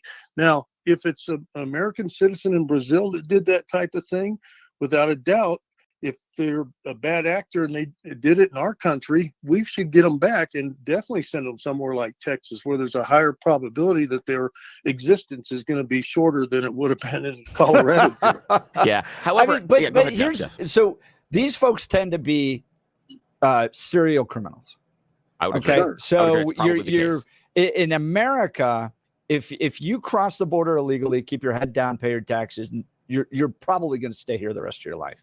You're dealing with people that have that are just bad news all around, and so they're likely to commit crime after crime after crime. So let's say an American, let's use the American, is a bad actor in Brazil. Yeah, commits murder in Brazil. If Brazil wants to put them in prison and say we'll pay. Yeah, because it's a form of justice for those family members, and we'll do it. Then that's fine. Brazil can do that.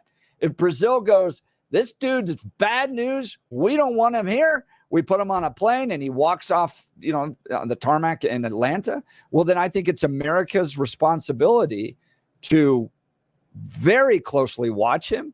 He's likely going to do something bad. Unfortunately, again, we can't prosecute him for what he did in Brazil. We have no jurisdiction. He didn't break our laws. He broke Brazil's laws. But I would look at Brazil and go, yeah, you kind of have the right to do it. Okay, now I'm sorry, you just have the right to send that guy back. Now, here's the interesting part about that is we've been making this conversation about an American.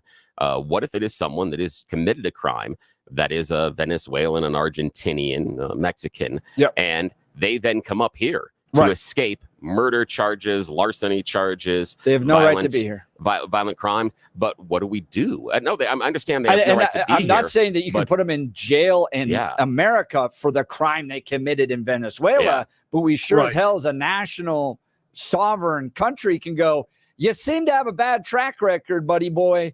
You're not going to be welcome into this country. Yeah, and I can see that. And that to me gets to where I talk about our broken portions of our immigration system, that we don't vet these people in a manner quickly enough or in a way in which we know that they are safe. And we've got a problem there because what I think we're going to have happen is because like Donald Trump talking about and whether or not it's been proven that they are opening up jails and insane asylums and letting people pour over the border.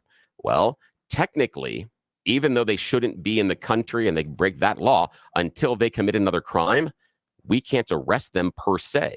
for anything else. We can get them possibly for immigration if they cross illegally, but if they claim asylum and are a murderer, and we haven't been able to get through their background because Venezuela won't share background, and Venezuela doesn't share criminal numbers with us. So we don't know if Maduro's even being honest with us about their crime numbers or anything else. So the idea being that this person they could have done 6 or 7 murders in Venezuela. We could never know, but then when they get here, we can't do anything to them until they commit another murder. And that's the difficulty in this. And that's why I still come back to the idea that our processing is broken. When people show up at the border and either try to sneak across or show up at a point of entry and we process them, that is where we break down. That is where the system fundamentally fails. But we as a country are so focused on everything else. We're not really working on the problem. And what I'd submit to both you, Rob, and also to Jeff is, when's the last time you've heard any legislator talk about the asylum process and the process when people get in the country? They don't, because neither group wants to fix that. But that's the core of the problem. That's where we fail. That's why our immigration system is falling apart, because of that process, not because of a whole bunch of other things. Well, I don't remember all the details of President Trump's remain in Mexico, but it seems if the Venezuelan, for sake of example, or Haitian or whoever it is that came across the border illegally or came to the border and we cannot clear them and get an accurate background check, they need to remain where they are, which would be remain in Mexico or remain in wherever. No, Rob, that makes a hell of a lot of sense. And the difficulty I have there is, are we setting up large refugee camps? Do we cut them just loose into Mexico proper? What's the process? And if it is large Mexican camps, who's then responsible for the security? Because I'll tell you this, I don't trust the Mexican authorities to be in charge of the potential criminals, because I'm pretty sure the potential criminals are going to try to bribe the guards and people there that also could be easily. And we know that. And so that's part of it. But I think that you're right. It sounds very, very strange. And I think it's I think it creates more problems than it might solve. But I can be persuaded that instead of showing up at our port of entry and claiming asylum, that you need to claim asylum at the U.S. Embassy in your home country. And the process starts there before you get to our border. That could prevent a large number of people traveling, as Jeff talked about, the migrant woman who traveled through 7 countries, including a jungle, getting raped along the way just to make sure that she got here without her kids. And that's the type of thing we might be able to prevent. But again, it's about fixing the process. And the three of us just talked about possible fixes. But somehow the people that are in charge, that get all the votes, that get the big checks, that get all the money, they can't figure this out. And I think that says more about them not wanting to fix it than the inability to fix it. Rob, I appreciate the call. Thanks so much. Yeah, Rob's line will be open 303-696-1971. Why don't you talk to us about Balance Wellspace, Bill? Yeah, I am going to see my friends at Balance Wellspace today. I am very excited. Basically, it's a new integrative medicine shop. Now, I say shop because it's just a business. They are some medical professionals that have brought integrative medicine here to Denver. Brand new offices in Lowry, right across from Hangar 2. And integrative medicine means they bring a whole bunch of different treatments under one roof, so you get everything taken care of in one stop. Imagine going to one appointment and getting your chiropractic care, your neuropathic care. You're getting physical rehabilitation, wave therapy that cuts down on scar tissue, regenerative care that help you with those discs, meniscuses, other things that you've been having pain with forever, trigger point injections to relieve those tight muscles because of the injuries you're already dealing with, all in one stop. Plus some cutting edge Star Trek type treatments that are absolutely, you just have to see in order to believe them. It's unbelievable what they have under one roof at Balance Wellspace. I want you to talk to Dr. Julie, Dr. Jess, B, Sarah, the entire team. They will personally evaluate your pain, what you're dealing with, and then most importantly, what you're not doing. What are those goals? They'll set those goals with you. They do the tests, and then they go to work. They do everything that you need. You stop in there one day, hour and 15 minutes, you get 4, 5, 6 different things done to you. And the best part about it is they review your progress every couple of weeks. Right now, your current medical team is not reviewing your progress because they never talk. They're in tons of different offices, and they're never having a meeting about you. They're not getting on Zoom. But at Balance Wellspace, they talk to you about your progress, and then they meet and they reevaluate everything to make sure you you are going to reach your goals. While I'm sitting here talking to you, I'm regenerating the meniscus in my left knee. My left knee that used to be my weak knee is now my strong knee. When I'm at concerts, when I'm doing other stuff, I find myself leaning on the left knee. Never would have done that months ago without the help of Balance Well Space. I have more movement and a lack of pain, tingling in my legs because I've got some awful things happening in my lower back, but they've taken away pain that I thought I was just going to have to live with for years. I want them to make the same change in your life they've been making in mine, but they can't do that unless you talk to them. Check them out at balancewellspace.com. Balancewellspace.com. I want them to change your life for the better. Give them a shot and tell them you heard about them here on Jeff and Bill. We'll continue with the Jeff and Bill Show. Denver's talk leader, News Talk 710 KNUS.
Welcome back to the Jeff and Bill show. Let's go back to the phone lines. Marcus Aurora. Good morning, Marcus. Good morning, guys. I just wanted to say one thing. In South America, they don't have the death penalty. And their prison system's set up differently, where the family brings them clothes, they'll feed them. It's totally different. So what way better to get rid of them than let them out and go to America, one-way ticket? Well, I ran into a Mexican immigrant down in Aurora who believes that that's exactly what Maduro's doing, giving them $300 and sending them north. Why should our small fledgling country have to deal with these guys when we can just send them north? I don't have a good answer other than we need to be a lot tougher on these. I mean, the fact check from CNN, which, Trump, attributed all of these immigrant problems just to Harris. No, those are broad immigrant problems we have. But when these countries are, quote, uncooperative with the U.S. and won't take them back, so we just release them into the United States, is what they say. Well, usually I agree after with no Billy. more than 6 months in immigration detention. So, yeah, Billy was right on everything he said to file and everything. But if you don't have a death penalty, you could live to be 100. Right? Yeah, that's true. And then we as American taxpayers are going to spend $40,000 a year so that they have cable television and, Yeah, we can afford it. See, we're supposed to be a wealthy country. That's what they think. I think it does need to be tied into aid negotiations because America is sending money everywhere. We send it everywhere in forms of grain, in forms of defense spending, all that stuff. And I think it's just got to be directly tied into those negotiations. And I think we're at a point in our country where immigration has become the top issue. That and the economy. But these are right at the very top. And we've been dealing this since I got into the conservative movement game back in the early 2000s.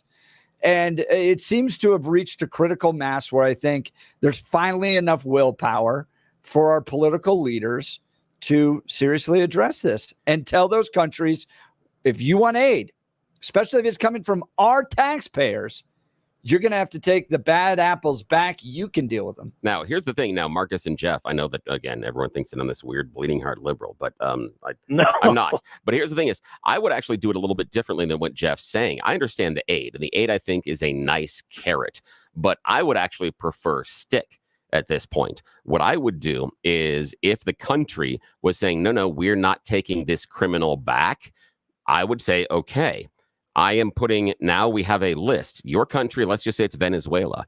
Venezuela asylum seekers are no longer allowed.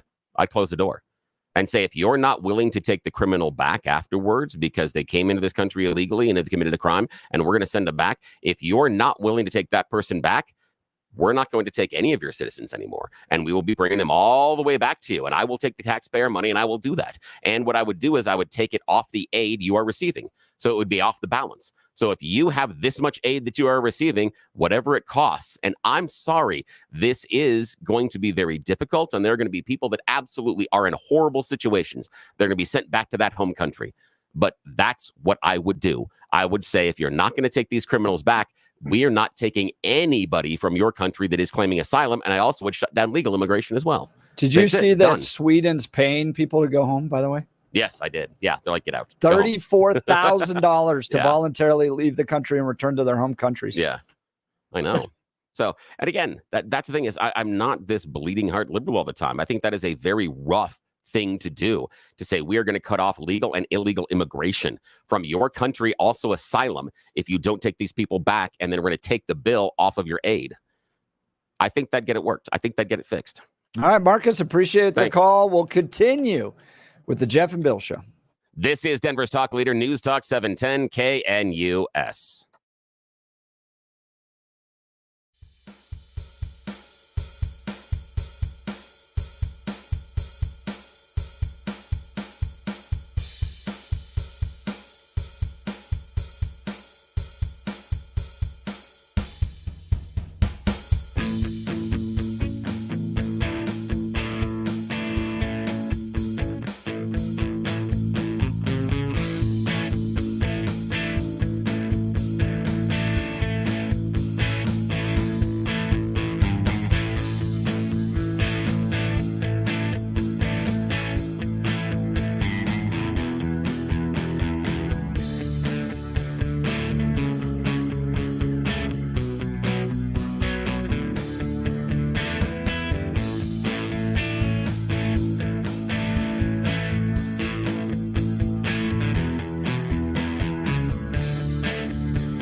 It is a Mile High City. Good morning, Denver, Colorado. You've tuned into the Jeff and Bill Show on 710 KNUS. I'm your co-host, Jeff Hunt, along with Bill Thorpe, bringing you the freshest insights and hottest takes from the right, left, and center. We've got a whole nother hour of engaging discussions, critical analysis, and most importantly, your calls and texts, because this is where Denver's voice is heard loud and clear. So grab a cup of coffee, Denver. Let's dive into the issues that matter most to you right here, right now. Let's check in on news and comment with Blake Olson. Good morning, Blake. Hey, good morning, Jeff and Billy. 62 and clear in Denver, expecting a high of 83 today.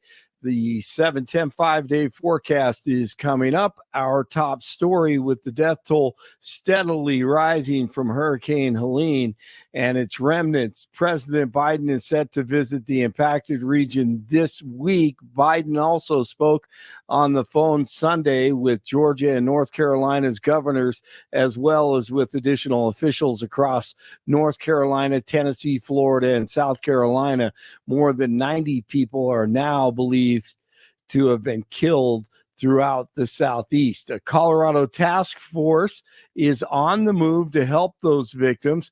They first set up in Tennessee Friday, then they headed to Florida, and now they're in North Carolina. The 45-member team from across the state arrived last night to focus on Asheville after widespread flooding hit the city. 28-year-old Dakota Lulai was arrested by Denver police and charged with second-degree murder of his roommate. It occurred last week. An autopsy showed the victim suffered several injuries, including internal injuries consistent with significant trauma. The victim's name hasn't been released. Police say the circumstances surrounding the murder remain under investigation. The shipping industry is waiting to see if thousands of longshoremen will walk out on strike this week at ports along the east and Gulf coasts. If the union fails to reach an agreement with the United States Maritime Alliance by the end of the day today, shipping disruptions could have a ripple effect on the U.S. and global economy. The vice president candidates' microphones will remain on at all times in the debate tomorrow, and there will be no audience for the debate. CBS anchor Norah O'Donnell and Face the Nation host Margaret Brennan will moderate, i.e., do whatever they can to make Vance look bad in the debate, but I have faith in that guy. He's pretty sharp, which is set for tomorrow night at 7 o'clock Mountain. You can hear it right here on KNUS. And here's why people don't trust the media. CBS Philadelphia. Now to the latest in the race for the White House. Both presidential campaigns took advantage of the weekend, trying to win over college students at basketball games. Here's CBS correspondent Wendy Gillette. Former President Donald Trump stopped by the Georgia-Alabama game. Dude, basketball? It's not even basketball season yet. It's the Alabama-Georgia football game. Come on. Well, I mean, there are a couple things. There's probably a producer writing it, maybe. He has no idea. He's not mildly a sports fan, okay, which is fine. And it's in Philadelphia. All they care about is the Eagles. But here's Trump at the Alabama-Georgia game after they introduced him.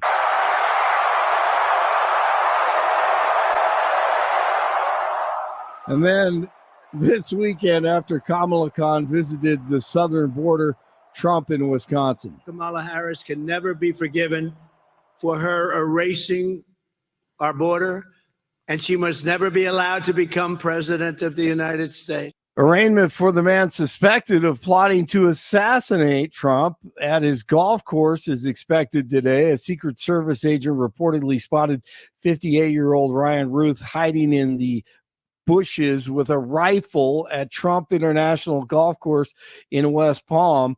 The real story is the layers of incompetence by the Secret Service. And if it's being allowed to occur, just like what we saw in Butler, PA, Sean, a.k.a. Diddy Combs, remains in custody following a federal indictment, and now he's being named in a lawsuit involving more than 100 plaintiffs. A Houston attorney says his clients are suing over claims of sexual assault and abuse. The hip-hop hip-hop mogul, whatever, the thug. Combs pleaded not guilty to charges of racketeering and sex trafficking when he was arrested earlier this month. Teaching me that yesterday was something that I never thought of trying. Country music icon and actor Chris Christopherson has passed away at the age of 88. Christopherson died peacefully Saturday at his Maui home. What a superhuman pick from Travis Hunter! Put the cape on him already. The Buffs with the big win over Central Florida in Orlando over the weekend, 48-21. Hennessy, hold, Morstead, 50-yarder! No good! 10-9, the final. The Broncos outlast the New York Jets. They ground Aaron Rodgers. Big win for Denver. 60 in Parker, 59 in Arvada, 62 in Denver. Jeff and Bill continue Monday morning. Blake Olson, News Talk 710 KNUS. There's no end in sight to the warm, dry fall weather for Denver. Temperatures will be quite warm, reaching a low to mid 80s today. Lows tonight, cooler, low to mid 40s. It'll be a touch cooler tomorrow. We'll stay in the 70s, back to the 80s Wednesday, then 70s and lower 80s Thursday and Friday. Today through Friday and likely into the weekend, remaining dry. Weather brought to you by branchplanning.com. Secure your future retirement with a reliable income stream. Annuities can provide guaranteed payments, giving you peace of mind. Get your complimentary review at branchplanning.com or call 303-219-0088. Meteorologist Don Day in the 710 KNUS Weather Center.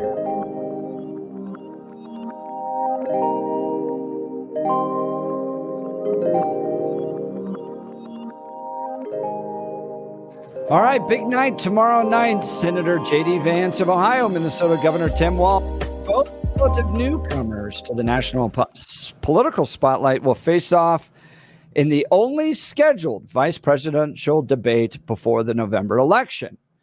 Now, in the past, I found these to be the most substantive when it comes to policy and the least relevant to actually shaping an election. What do you think is going to happen tomorrow? That's a good way to describe it. They are. They are the most substantive. They're the thing that everybody says they want, a conversation about policy and talking about what each party is going to do. And then nobody cares. Nobody pays attention. It's really kind of interesting on it. I think it's going to be more of a get to know you. I'm not certain if this moves the needle or not. Now, you've got more experience in the political and campaign realm than I do. What is your handicapping? What's your feeling on this one? How relevant is this vice presidential debate? Is it the most relevant VP debate we've had in 10, 20 years? And more importantly, can it move the needle for either candidate? What do you think? The best option for the Trump campaign is to hammer Harris Walz on policy. I mean, where do you really stand on this issue? Are you in favor of sex change operations for illegal immigrants in prison? Right? So Vance is a bulldog on policy debates. He'll go one-on-one. He loves the media. He's not afraid of anything. He'll dive in and go. And I think that Walz is kind of folksy. Response is a real liability in this because it's not going to cut it. If that's what Trump and Vance want to achieve here, is to pin Walz and Harris down on policy issues, which they have, for the most part, been avoiding. They've been coming up with a little bit here, but you've been in power for 3.5 years. Why haven't you done this now? Type of stuff. then I think Walz's folksy approach just isn't going to cut it, because this isn't the same audience. This is going to be a more policy-oriented audience. These are people that are going to want to pay attention to the details more than a Harris-Trump debate where feel-good can get you pretty far. Interesting. And I can see that. I can see that point. How many undecideds do you think are tuning into this? None. Okay. I think that's the problem with it moving the needle is I don't think you have any undecideds. And so basically this is going to be two different teams, like the Broncos game this weekend. It's going to be a bunch of Broncos fans and a bunch of Jets fans tuning in. And then afterwards, they're going to talk about why their side won. Yeah, and they'll spike the football. Yeah, and there's a lot of opportunity to develop content, though, for advertisements to push out to those undecided voters. But the amount of undecided voters are going to take a Tuesday evening in the midst of all their school requirements and activities that are taking place, and then say, I'm going to make this a priority. You just want to see the numbers. I don't know what the exact numbers are compared to, past presidential, vice presidential debates. But I mean, if you could tell me one or two or three major policy discussion differences or quotes or clips that came from previous vice presidential debates that actually changed things. Oh yeah, that changed. Yeah. I can go to one that I think changed things, but I don't think it changed it significantly. And I think there's another one that Sarah Palin's debate. No, it wouldn't be Sarah Palin's. And there's another one I think impacted it, but again, I don't think changed the overarching narrative of the debate or the election cycle. And this is what I think the only thing that can be won or lost in tomorrow night's debate is that one soundbite takeaway. What is that major soundbite from either Vance or Walz that will be the takeaway that everyone's going to play? And what I mean by that, and I'll get to my point in a sec. I'm sorry, I'm verbose this morning. What I mean by that is we go to the first Trump-Biden debate. The takeaway is Biden going, and we defeated Medicare. That's the takeaway. That meandering sentence. Right, that was the takeaway. That's the takeaway. The previous debate that we have with Harris and Trump, the takeaway is they're eating the dogs, they're eating the cats. That is the soundbite that everybody has heard unanimously. Possible. I think the takeaway was the ABC fact check, but go ahead. I don't think so. I think the thing that people saw was the eating the dogs, eating the cats. I mean, we've seen viral music on both sides. None of them on ABC fact checks. All on the eating the dogs, eating the cats song. So that I think is the takeaway from that debate. The VP debate, there's two that come to mind. The first one is, and this is how bad it is. I can't remember who Dan Quayle was sitting against, but he was talking about JFK, and he's like, and the opponent's like, I knew JFK, you're no JFK. And that was a good moment. Oh, was that a VP debate? I think that is. I think that's the VP debate, because I think it's Dan Quayle that was saying that at the time, I think, and I could be wrong. And I could easily be wrong on that one. And then it would mean that the VP debates are even more irrelevant. The other one is the guy that was the running mate for Ross Perot, getting confused about why he's there and why he's on stage. It was vice presidential debate. You're right. 1988. Yeah. Senator Lloyd Benston. Oh, yeah, Lloyd Benson. Yeah. Against Senator Dan Quayle. I do remember that. Yeah, there we go. Now I remember Lloyd with two L's. So yeah, Lloyd. That's right. Yeah, so it's Lloyd and Dan Quayle. And so that moment. And the other one is Ross Perot's running mate, who I don't remember, basically getting confused and going, who am I and why am I here? He was trying to do some sort of a clever thing about, us not being a politician, but he totally messed it up. And it came out as if Grandpa got lost. He's on stage all of a sudden and is like, why am I all of a sudden competing in this contest? I have no idea why I'm here. It didn't come off well. Those are the two moments that I can remember. And neither one of them, I think, changed the narrative. If you're Tim Walz, you want to go after the single cat lady remarks, the idea that Vance and Trump are out of touch, that they're mean, and we're the That's vibes. It's weird. Yep, it's the weird. I think that'll be Walz's approach, but I just think that if I go back to Ryan versus Biden, last year was Pence versus Harris. It tends to be more policy oriented, but I can't tell you a single line from Harris versus Pence. Yeah, not a single one. I think the only one Is that I that could because Mike possibly Pence is so boring? I don't know. the only one that I can remember, and it's only because Donald Trump used it against Harris in the previous debate, and it's the one about I'm speaking.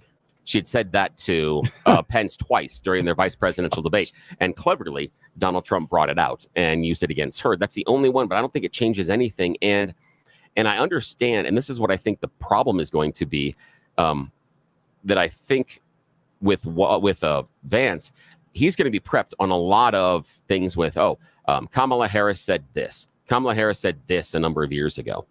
And I think that Walz is going to be able to say, the party, our platform isn't that anymore. We've changed, and then turn around and say, just like you changed your mind over the candidate you're supporting. Mm-hmm. And that's going to be the pushback. So the entire time of him saying, well, she said she supported this, Walz, right in his back pocket, has a thing where you called the guy you're running with potentially America's Hitler. We all have changed our positions in our minds. This is now changed. So I don't think that line of attack is going to be as fruitful as the GOP and as Vance believes, because they have a built-in way to diffuse the change thing is one thing. Pinning them down on policy is another. So we were in a swing state over the weekend, and it's all ads constantly. We don't get them anymore in Colorado like this. But the number one ad that Trump is running over and over and over again is sex change operations for illegal immigrants. Yeah. Like over. And the line is, she's for they, them, and I'm for you. Yeah. So it is hammered over and over and over again. If Kamala Harris wants to walk that back, that's one thing, but I haven't seen her walk that back yet. Yeah. She's kind of ignored it.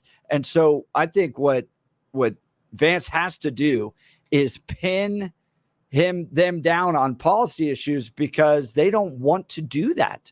If Walz is going to go to Vance, we changed, you changed. That's one thing, but you're not even getting the sense that it's changed. I'm still the same on the principles. I think, and the thing is, I understand that position about the sex change operations for the people, the prisoners, but I'm not certain that gains a lot of traction. I don't think that is a really good pointed attack.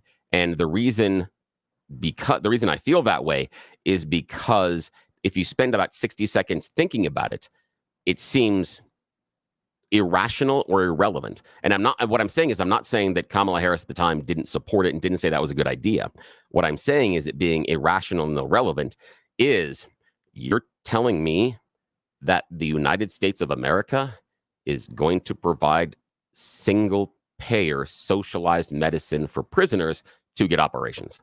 I can't wrap my head around us as a country making that happen, regardless of the sex change operations, etc. Just the idea that you are going to have socialized elective surgery, single payer inside of prisons. That's where we're going to go with this. That it's and it's elective surgery at that point. That's where I think the attack necessarily falls down with some people. And that's why I don't think it's as persuadable as many people inside the GOP think it is, because I think the tactic right now from the GOP is to run on fear. And I think the tactic for the Democrats is to run on vibes. And neither one of them, I'm thinking, are great at doing it, but I think that's what they're doing right now. But I think it works because it communicates, especially to a low information voter that's just paying attention, that she is just a weirdo. And the Vance or the Walz campaign is probably trying to do the exact same thing That's a really good point, my friend. JD Vance. I think you've hit something on there that I had discounted, the idea of a low information voter. And not saying low information means stupid. Low information means not engaged. They just don't. Yeah. And so the idea, my assumption was that they would spend time thinking about whether or not that would happen. A low information voter probably wouldn't. A low information voter would take that, absorb it, and if they don't see anything countering it, would probably take that as a truism. So, yeah, you got a point there. Yeah, it could be more effective than I thought. Are you a homeowner who is considering selling your home? Like Gabriel and the Empower Home team used their database of over 13,700 ready buyers to get your home sold for top dollar. Many real estate agents make promises, but very few have the proof to back it up.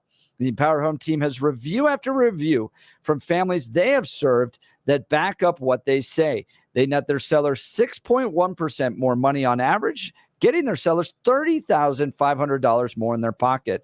No matter who wins the election, no matter what kind of market we're in, the Empower Home team brings both the experience and track record to help you navigate your home sale and get you top dollar. If your home doesn't sell, Gay Ribble will buy it. That's her guarantee to you. Reach out to my friends and realtors, Gay Ribble and the Empower Home team of Keller Williams. Call 833-301-SOLD. That's 833-301-SOLD, or go to gayhasthebuyers.com. That's GAYE hasthebuyers.com. We'll continue with the Jeff and Bill Show. This is Denver's Talk Leader, News Talk 710 KNUS. At this hour, I'm Christina Aguayo in Dallas, and here are your top stories.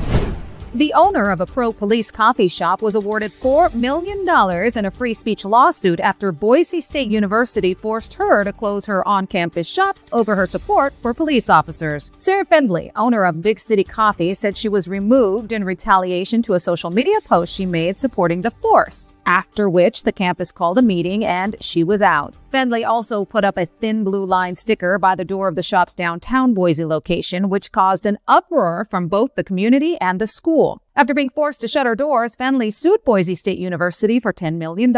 A jury unanimously ruled the school officials violated her First Amendment rights and awarded her the $4 million. On This Week on the Hill, Speaker of the House Mike Johnson speaking out against Ukrainian President Vladimir Zelensky's visit to Pennsylvania for what he called a political campaign stop for Democrats running in the Senate and House. Take a listen. He and his ambassador arranged with the Democrats and apparently flew on a U.S. military plane to Pennsylvania, which is a very important swing state, as we all know, and did what was in effect a campaign stop. That is not what the president of Ukraine in its desperate time of national defense needs to be doing. You can catch Speaker Johnson every Saturday at 10 a.m. Eastern with host Tony Perkins right here on Salem News Channel. That's what you need to know at this hour. In Dallas, Christina Aguayo, Salem News Channel.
Welcome back to the Jeff and Bill Show. I think you'll probably get a better policy engagement between these two candidates than you will at the top of the ticket because it's just so emotional at that point.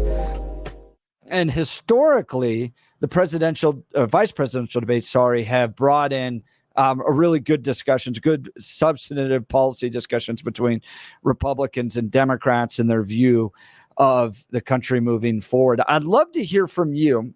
303-696-1971. What do you want JD Vance to deliver tomorrow night? What do you want Tim Walz to deliver if you're a Democrat? What are you looking for? Do you think it could be a knockout punch? There's a lot at stake. You say the wrong things, you make a mistake, that's going to be clipped and go viral for a long time. What do you want to see in this vice presidential debate? Give me a call, 303-696-1971, or text the Dan Caplis Law text line, 720-819-5115, 720-819-5115. Let's go to Pete in Colorado Springs. Good morning, Pete. You're on the Jeff and Bill Show. Morning. Hey, good morning, guys. Good topic. I think Bill's right with how they may be able to move the needle here. But what Bill doesn't understand, or I don't think he's looking at, is how many times Kamala Harris has flip-flopped on her positions and issues. And I think that's where Vance is going to have a big opportunity tomorrow night. And it's an opportunity that I think that Trump failed to take advantage of. One of the things that I think Vance needs to hammer home is you may flip-flop, but what do you do with the tens of thousands of murderers that have been let in this country illegally, the rapists that have been let in this country illegally? What do you do with the inflation that continues to be a hindrance for all working class families here? I think that Bill's right about saying, well, you know, Vance flip-flopped on Trump and how he feels about Trump, but the amount of issues that truly affect the American people, there's too many of them for Harris to sit back and try to defend. She's got a record, and so does Walz, on extremism, and Vance just needs to hammer that home all night long. And he needs to do what Trump didn't do and present the facts instead of getting going down these gopher holes like Trump did, I think, in the debate. Interesting. And Pete, I see what you're saying about that one. I think the problem is some of the things that Jeff and I have been talking about for a couple of months is, in many ways, I feel the GOP party has wished on a cursed monkey's paw when they chose Donald Trump as the candidate, because you're talking about all these things that Kamala Harris has changed her mind about. But Donald Trump is on his fourth political party. He's running for president on his third political party. He had run as president under two previous political parties. He was for abortion before he was against abortion. He was a member of the Republican Party in the 80s and then became a Democrat in the 90s. I think I've got a clip somewhere here in the 90s where he said the country runs better under Democrat control. And that was in the 90s. And that is the core problem, is both Trump and Vance have adopted a large number of positions that are the opposite of what they hold now, which is the same thing that Harris has done. And I think that is going to be the difficulty in trying to hold Harris accountable, is they aren't clean on their side of the ledger. And that's one of the weaknesses, in my opinion, in choosing Donald Trump as the head candidate for the GOP. I would have thought that Nikki Haley, someone like that, even Ron DeSantis, would have been a stronger point, because they don't have this specific weakness and could take advantage of it against a candidate like Harris or Biden. What are your thoughts about that? Well, to me, and then Pete, I'll get to you. Yeah, they're different things. One is changing a position from one thing to the other. The problem with Harris is that I have no idea what her position is. Does she still believe in sex change operations for illegal immigrants? Does she still believe in what she filled out on that ACLU, that she wants to defund the police? What was that chant that was she about stopping deportations? That was the chant that she was having. I don't know where she stands. And so It's one thing to change. It's another thing to be so ambiguous 35 days out from an election that no one really knows what you believe. So I want to see Vance hammer down and get the Walz and the Harris campaign to be clear on where they stand. Go ahead, Pete. I think we do know where she stands. I'm sorry, but the Democratic Party, or at least the left wing, has become so radical and out of touch with America that if that is portrayed correctly, Trump wins this election. Now, I agree with Bill that Trump is very, very difficult at times to grasp. No doubt about it. But he's got a record that he can run on. And that record was the economy was good, inflation was low, there wasn't wars around the world, the border was safe, the streets were a lot safer. That's his record, and he can point to it. The record of the Biden-Harris administration is the exact opposite. You have all these regional conflicts that threaten to become more and more broad and directly bring the United States into full open combat.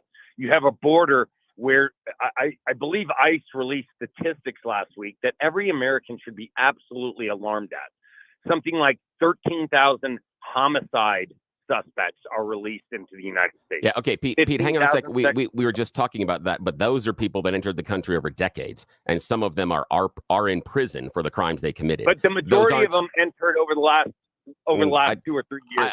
I don't believe that is what the numbers said. But let's go back and let's talk about the idea that you're saying that there are no wars, and Jeff brings this up as well, that there are no wars under Donald Trump's presidency, and there are wars now under Biden's presidency, as if there's a causation involved in there. So are you telling me that you're of the opinion that Donald Trump will go around and be the world's policeman? He will go into somewhere and help out places like Israel, and he'll go in and help out places like the Ukraine and elsewhere there are conflicts. He's going to put the American fighting forces behind making sure that he is the world's policeman, because I'm of the opinion that he's nationalist.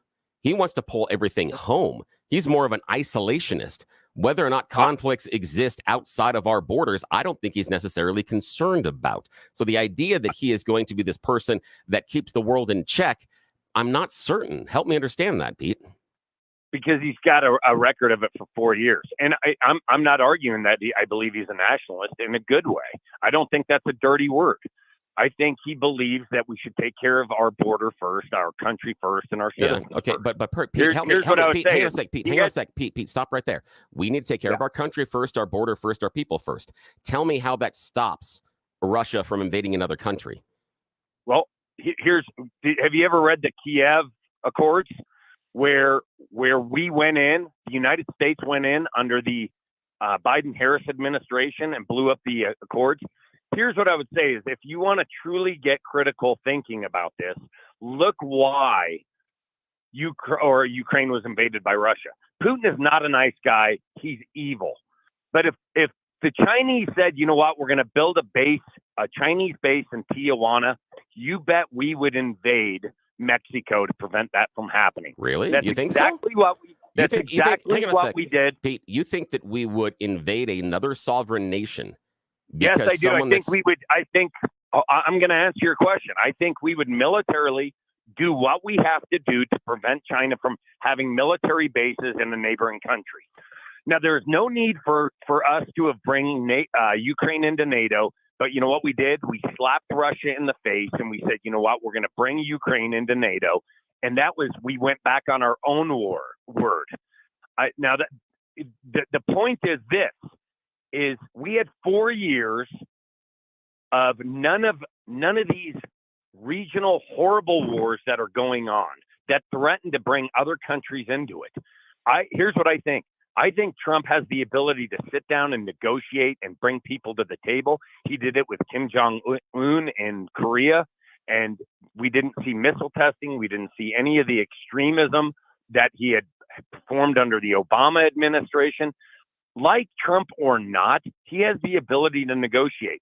Here's here's another the thing, thing. Pete, hang on a He second. had Iran. Pete, stop right there. Pete, Pete, stop right there. I disagree. He didn't have Iran scared of anything. He pulled out of the nuclear accords for us to help watch what their nuclear program was doing. He gave them the ability to be more of a nuclear power than stopping it. So he didn't do that. And the idea of North Korea, I completely and totally disagree with you on. What he gave North Korea was he gave Kim Jong-un status. He said that the U.S. is going to pay attention to him. That's what Un wanted.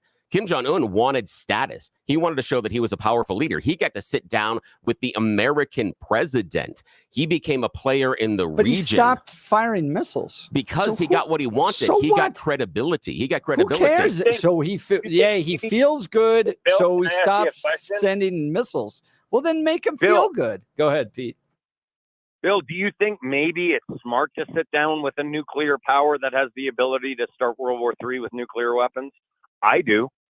But we did, and we were in the nuclear accords with Iran, and we had sanctions on them, and it's Donald Trump with Iran. But hang on, it's Donald Trump that pulled us out of that. And when you talk about him being strong when you talk about him being strong against China and everybody else, remember he also pulled out of the TPP, which was an everybody but China trade relationship, and he pulled out of that. So the idea that he's this strong person, we were still in Afghanistan, there were still conflicts in Syria. I disagree. And we even can go back to, is it August of 2018 or 2019, when Russia seized 3 Ukrainian ships and held them for over a year. Russia fired on Ukrainian troops. So the idea that Donald Trump had tamped down all of these conflicts, I disagree with. In fact, people talk about that instance, I think, in the Black Sea, when the Russians are taking the 3 Ukrainian ships as the precursor to Putin seeing how the West is going to respond. If he was aggressive towards Ukraine, what's the West going to do? What's NATO going to do? And the answer was bupkis. We didn't do anything. We didn't even say anything about it. We didn't come to them about it. So Putin's interpretation of that was NATO and the U.S. are weak. I can go after what I want to with Ukraine. He tested it out, and it was under Trump's administration that happened. He started only when Biden and Harris got into the office, Bill. And here's another thing. I disagree with that, Pete, because troops were being moved, and the plan was there beforehand. He was trying to weaken NATO, and he tested to see how the resolve of the allies was, and it was weak at that time. In fact, Biden has been given credit across the world for putting NATO back together in order to not let Russia run over the top of Ukraine. He was given credit for putting back the allies. What happened was the U.S. under Biden administration pulled out of the Kiev Accords that didn't give Putin much of a chance, but to sit back and say, we're not going to allow a neighboring country to be involved in NATO. That's what happened. And I know. Here's another thing. Pete, hang on a second. Pete, hang on a second. So what you're saying is what we have to do is we have to respect the wishes of Putin? That's the person that we need to hold up these agreements and these arguments with, that we don't want to have another NATO ally there, that you're going to put deference towards Russia. That you're more concerned. You're more concerned about what Russia wants and needs than a functioning democracy that can be a NATO ally. I find that interesting that that's your worldview. I'm sorry. I'm of the worldview that Russia can get bent. I grew up under the Cold War. Russia can get bent. I am not concerned about whether or not Russia cares about if there's a NATO country on their You willing borders. to fight World War III over that, Bill? I don't think it leads to World War III. That's here's my concern. I don't think it leads to World War III. Well, be careful, because what we've done is we've pushed Russia in the camp with places like Iran and, most importantly, China. And you can say Russia can get bent, but you're not the guy that's going to walk over and sit on a front line and have to send your kids, hopefully. Okay. Yeah, but here's what happened. I'm trying to sit back and say, what has happened, Pete? I've seen combat, sir, and I don't want to see it again for Americans anymore. I understand that. Yeah, I understand that, Pete. BS. That's why this war with Ukraine is a good investment for America. We have seen a degradation of more than 1/3 of the fighting force in Russia, and U.S. hasn't spilled a drop of our soldiers' blood. We have done it with money. We have taken a third of their fighting. Wait, a third of their fighting force is gone. We have dozens and dozens of their heavy artillery is gone. 90% of the male Ukrainian generation of males right now is dead, injured, or maimed. Is that a good thing? I would have to look at the idea of 90%. Also, because Ukraine still could holding join NATO. Wait, Pete, I'd have to look Bill, at the idea. did we need Ukraine and NATO? I'm going to have to go look at that 90% statistic. I have not seen that statistic. I'm not saying you're right nor wrong. I want to say, is it 90%? Because then I'm super curious who's there right now holding the guns fighting. Do you think we can? Do you think we can, or Ukraine can win this war without American boots on the ground or NATO boots on the ground? Yes. You're wrong. Yes. You're wrong. Okay. They've been doing pretty well so far. Russia's got a hell of a lot more people than Ukraine's got. And you know what they're doing? They're smart. Putin's not a dumb guy. He's going to drain Ukraine and NATO of money. That's what his purpose is. And while he's lost, the Russians don't look at things like we look at it. That's fine, but he's lost 1/3 of his fighting force, and he's losing heavy equipment. He's having to retrofit stuff out of mothballs in order to keep fighting. And that's all without putting NATO boots on the ground. That's all without putting boots on the ground. And remember, it's Putin, the guy that you're saying is smart and a genius, that said this was going to be over in 3 weeks. And we're now going through multiple years. I disagree with you that he is that strategically smart. We had a gentleman on the air with us last week from Kyiv talking about the military strategy that's been taken on by Ukraine and how they are dramatically changing what the landscape looks like. Russia doesn't hold Kyiv anymore. They did. But that's because the Ukrainian fighting forces and the support of NATO allies. And what are we doing? We're sending billions of dollars over there that we don't have, that we're borrowing from places like China to support a war. And you know what else we're doing? Because of NATO, Germany is financing Russian oil to pay for that war. That's how stupid we are under NATO and the Biden-Harris administration and all these Western powers. And that's why I respect Trump and his so-called nationalism that people think is a dirty word. Yeah, you know what? He can do NATO, that, but then Russia gets Ukraine. NATO, you think NATO's obsolete? NATO is the most effective Western ally that we've had on the planet. Not politically, they're not. Not politically, they're not, Bill. They don't look at things. Stop provoking war. Hang on a sec. But NATO's not a political necessarily an organization? That's it's a military, an important point that Pete brings up. Hold on. Do you, Bill, see the United States at all provoking this war? No. Do you think NATO at all provoked this war? No. Do you think it was entirely Russia? Yes, entirely Russia. Yes. And the fact that or the chance that Ukraine could have been part of NATO, you don't think that provoked them? Nope, not at all. No. I mean, I think is it an excuse for Putin? No, absolutely. But he's wanted to put back together the USSR for decades. That's been his goal. That's what he said he wanted to do, is to put back together the empire. He says it's one of the biggest mistakes inside of Russian history. He's been looking at it forever. So whatever things he can use in order to go out there and get extra territory, absolutely he was going to do it, whether or not it was NATO or not. That's irrelevant. Bill, do you think Ukraine is in the vital U.S. interest to support them in this war? Vital U.S. interest. Yeah, I do. Personally, yes. I know you will disagree, but why? I do. No, I'm asking for a reason. Why is it vital? Because of where they sit strategically on the Black Sea, and also because of the grain and food that they produce for the region. So why can't German boys and French boys and English boys go over and support it instead of American boys all the time? I'm unfamiliar of any American boys over there that are being soldiers right now. We don't have any NATO soldiers there. Trust me, there's plenty of advisors, and that's my point. I know, but we're over there advising. All of Pete, NATO. Pete, wait, hang on a sec. We were advising in Vietnam. Yeah, too. but hang on a sec. But we're boots on the ground. We don't have boots on the ground over there. And Pete, if we're talking about advisors, those would be Americans that are being paid by all the money that you were mad about a minute ago. That would be American money going to American workers in Ukraine.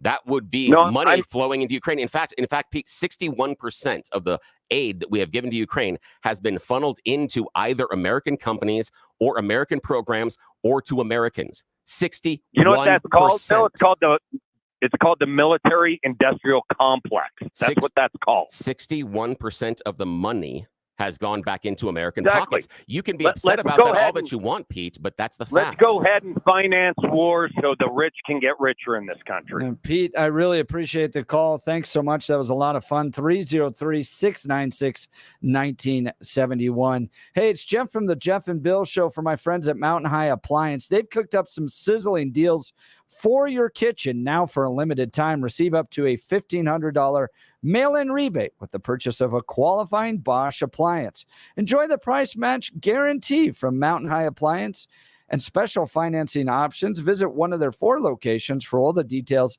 and upgrade your kitchen with Bosch appliances in Denver at East 64th, Littleton, Louisville, Glenwood Springs. Mountain High Appliance. Experience the difference. We'll continue with the Jeff and Bill Show.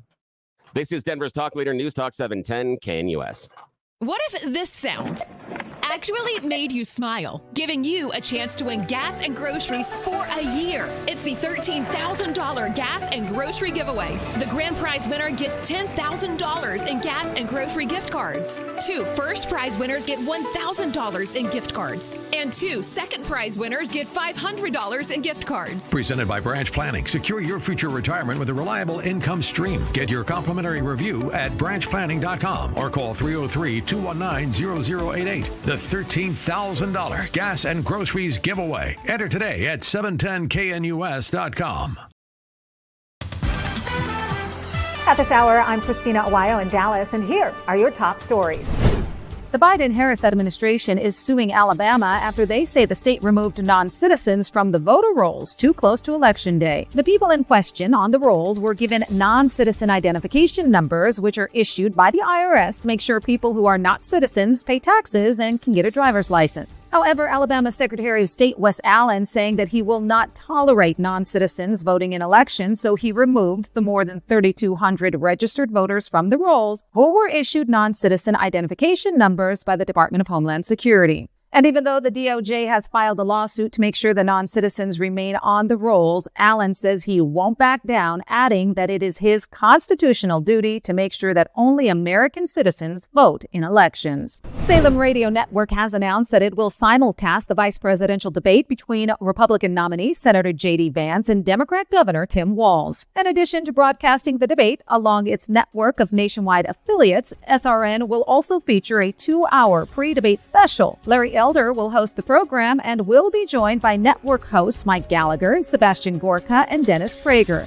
The CBS News vice presidential debate is scheduled for Tuesday, October 1st at 9 p.m. Eastern. SpaceX has launched a rescue mission for the 2 astronauts who are stuck at the International Space Station. In Dallas, Christina Aguayo, Salem News Channel.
Welcome back to the Jeff and Bill Show. We've got full phone lines. Let's go to Spencer Castle. Good morning, Spencer. Hey, guys. How are you? Great. Yeah, good. How are you? I'm okay. Hey, Bill, when the Ukraine war broke out, it was widely reported that it was the push to bring Ukraine into the UN that was the genesis for that entire fight in the country of Ukraine. Do you remember that? I thought it was NATO, not UN, but I could be I'm mistaken. sorry, NATO. The NATO to pull Ukraine into NATO. That was the reason. That was the reason that Putin gave. Also, the other reason Putin gave was to get out of the Nazis that were in Ukraine as well. Those were the two things that he said were the reasons that he invaded. Do you remember during the Obama administration when they worked to remove the government of, the leadership of Ukraine that was favorable to Russia? Yeah. And get Zelensky elected? Yep. Okay. You remember when Russia invaded Crimea? Yep. All right. So all of that occurred because if Russia had allowed their access to the Black Sea to be shut down, it was described by people who are much smarter than me as it would have been one of the greatest blunders of the last 100 years by any country committed to that point. So he fought to get Crimea back, to gain his access, keep his access, and his shipping lanes open from the Black Sea. Does that sound correct to you? Yeah, sounds reasonable. Okay, so then he pushed further into Ukraine to prevent any other incursion coming back into Crimea. He's using the excuse of Ukraine being a part of the old USSR as a justification. There are multiple reasons why this is occurring. But the genesis was the fact that NATO was trying to get Ukraine to join, and Putin was not going to let that happen. Well, it seems like, Spencer, it's more the justification that he still wanted to have access to the Black Sea. And the issue was then he came in and took over Crimea, which was not part of Russia. And I fundamentally disagree that because a nation wants to secure access to a port or a waterway, they get to take over part of another sovereign country. I just think that is not okay. And I absolutely accuse Obama for being weak on that subject. Should have been much stronger and should have done something at that time. But I am not okay with acquiescing to an enemy just to make sure they have access to a waterway they want. I'm not okay with that. I'm not going to play ball with that, honestly, personally. But I don't know how you feel about it. Oh, no. Did we lose you, Spencer? I lost Spencer. Spencer, appreciate the call. Yeah, thanks so much. Let's go to Frank, Denver. Good morning, Frank. Hey, guys. You guys are always entertaining and have such great debates in the morning. So sitting back and listening to that, I came up with this great idea that's going to promote you to national prominence if you're not there already. I'm already worried. Yeah, all right. This is on your level of thinking, Bill. You know, there's so many questions that get debated, but what I would like to see you guys do, I think Salem's already noticed you, to come up with either a question of the week that has surfaced from the citizens of Denver and Colorado or the day to put up to the politicians from your station and say, we would like an answer for this. We're not going to back off. This is one thing that the citizens are really concerned about, and invite anyone who wants to come from either the Dems or the Republicans to state their position on it. Gives them a chance. Probably all they'll do is talking points, but hopefully it would be a quest for a better solution to the problems that we have, and maybe spread that debate. You could do it on the presidential debate for the next 40 days, and then after that to the national, to go up. I love it. I like that idea, man. That's got a lot of legs to it, and Jeff has a really strong online presence, and that could be something we could really lean into. I like that. I like what you're thinking. Salem has already noticed you guys. You're doing something. That's what I'm afraid of. No, I think for the good, Billy. I think for the good. You haven't seen think emails. You're bringing the voice of the people, and Salem wants that. Yeah, that's thanks, exactly Frank. right. Appreciate you, man. Frank, great call. Really appreciate it. Coming up in the 9 o'clock hour, Dave Williams, who I think is now the only chairman of the Colorado Republican Party, will be joining us. You're not going to want to miss that conversation. You're listening to the Jeff and Bill Show. Denver's talk leader, News Talk 710 KNUS. Just like At this hour, I'm Christina Aguayo in Dallas, and here are your top stories. The Biden-Harris administration is suing Alabama after they say the state removed non-citizens from the voter rolls too close to Election Day. The people in question on the rolls were given non-citizen identification numbers, which are issued by the IRS to make sure people who are not citizens pay taxes and can get a driver's license. However, Alabama Secretary of State Wes Allen saying that he will not tolerate non-citizens voting in elections, so he removed the more than 3,200 registered voters from the rolls who were issued non-citizen identification numbers by the Department of Homeland Security. And even though the DOJ has filed a lawsuit to make sure the non-citizens remain on the rolls, Allen says he won't back down, adding that it is his constitutional duty to make sure that only American citizens vote in elections. Salem Radio Network has announced that it will simulcast the vice presidential debate between Republican nominee Senator JD Vance and Democrat Governor Tim Walz. In addition to broadcasting the debate along its network of nationwide affiliates, SRN will also feature a 2-hour pre-debate special. Larry Elder will host the program and will be joined by network hosts Mike Gallagher, Sebastian Gorka, and Dennis Prager. The CBS News vice presidential debate is scheduled for Tuesday, October 1st at 9 p.m. Eastern. SpaceX has launched a rescue mission for the 2 astronauts who are stuck at the International Space Station. In Dallas, Christina Aguayo, Salem News Channel.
It is 9 a.m. Mile High City. Good morning, Denver, Colorado. You've tuned into the Jeff and Bill Show on 710 KNUS. I'm your co-host, Jeff Hunt, along with Bill Thorpe, bringing you the freshest insights and hottest takes from the right, left, and center. We're going to gear up for a whole nother hour of engaging discussions, critical analysis, most importantly, your calls and texts, because this is where Denver's voice is heard loud and clear. So grab a cup of coffee, Denver, and let's dive into the issues that matter most to you right here, right now. Coming up after news and comment with Blake Olson, Dave Williams, chairman of the Colorado Republican Party, will be updating us on the latest results from the lawsuit and a partial case dismissal that took place late last week. And what does that mean for the GOP? Are we now down to one chairman? Because there were two contesting. Has there always just been one chairman? We'll talk directly with him here in just a second. First, news and comment with Blake Olson. Good morning, Blake. Hey, good morning, Jeff and Billy. 63 and sunny in Denver, expecting a high of 83 today. The 7-10 5-day forecast is coming up. Our top story. Before you haven't got me yet. Huh? Mike. Don't even try it. You want me to go call? That's Dikembe Mutombo talking to Michael Jordan back in 1997. Just got word that the 58-year-old has passed away of brain cancer. Dikembe Mutombo played 18 seasons in the league with the Nuggets, with the Atlanta Hawks, Philadelphia 76ers, the Nets, and the Knicks, along with the Rockets. But Dikembe Mutombo, one of the greats in Nuggets history and Denver sports history, has passed away at the age of 58. Man, that is sad news. One of my favorites of all time. So Dikembe Mutombo is no longer with us. The shipping industry is waiting to see if thousands of longshoremen will walk out on strike this week at ports along the East and Gulf Coast if the union fails to reach an agreement with the United States Maritime Alliance by the end of the day today. Shipping disruptions could have a ripple effect on the U.S. and global economy. The vice presidential debate is tomorrow. Their microphones will remain on at all times, and there will be no audience for the debate. You can hear it right here on KNUS, and you can expect CBS to tell the world that Vance and Trump are going to take away women's reproductive rights and destroy our democracy. Walz says he's going to focus on issues like Americans' ability to thrive. Yes, thrive, with higher taxes, higher cost of living, putting illegals ahead of citizens, thriving. Yes, open borders. Trump over the weekend, after dropping by the Alabama-Georgia football game,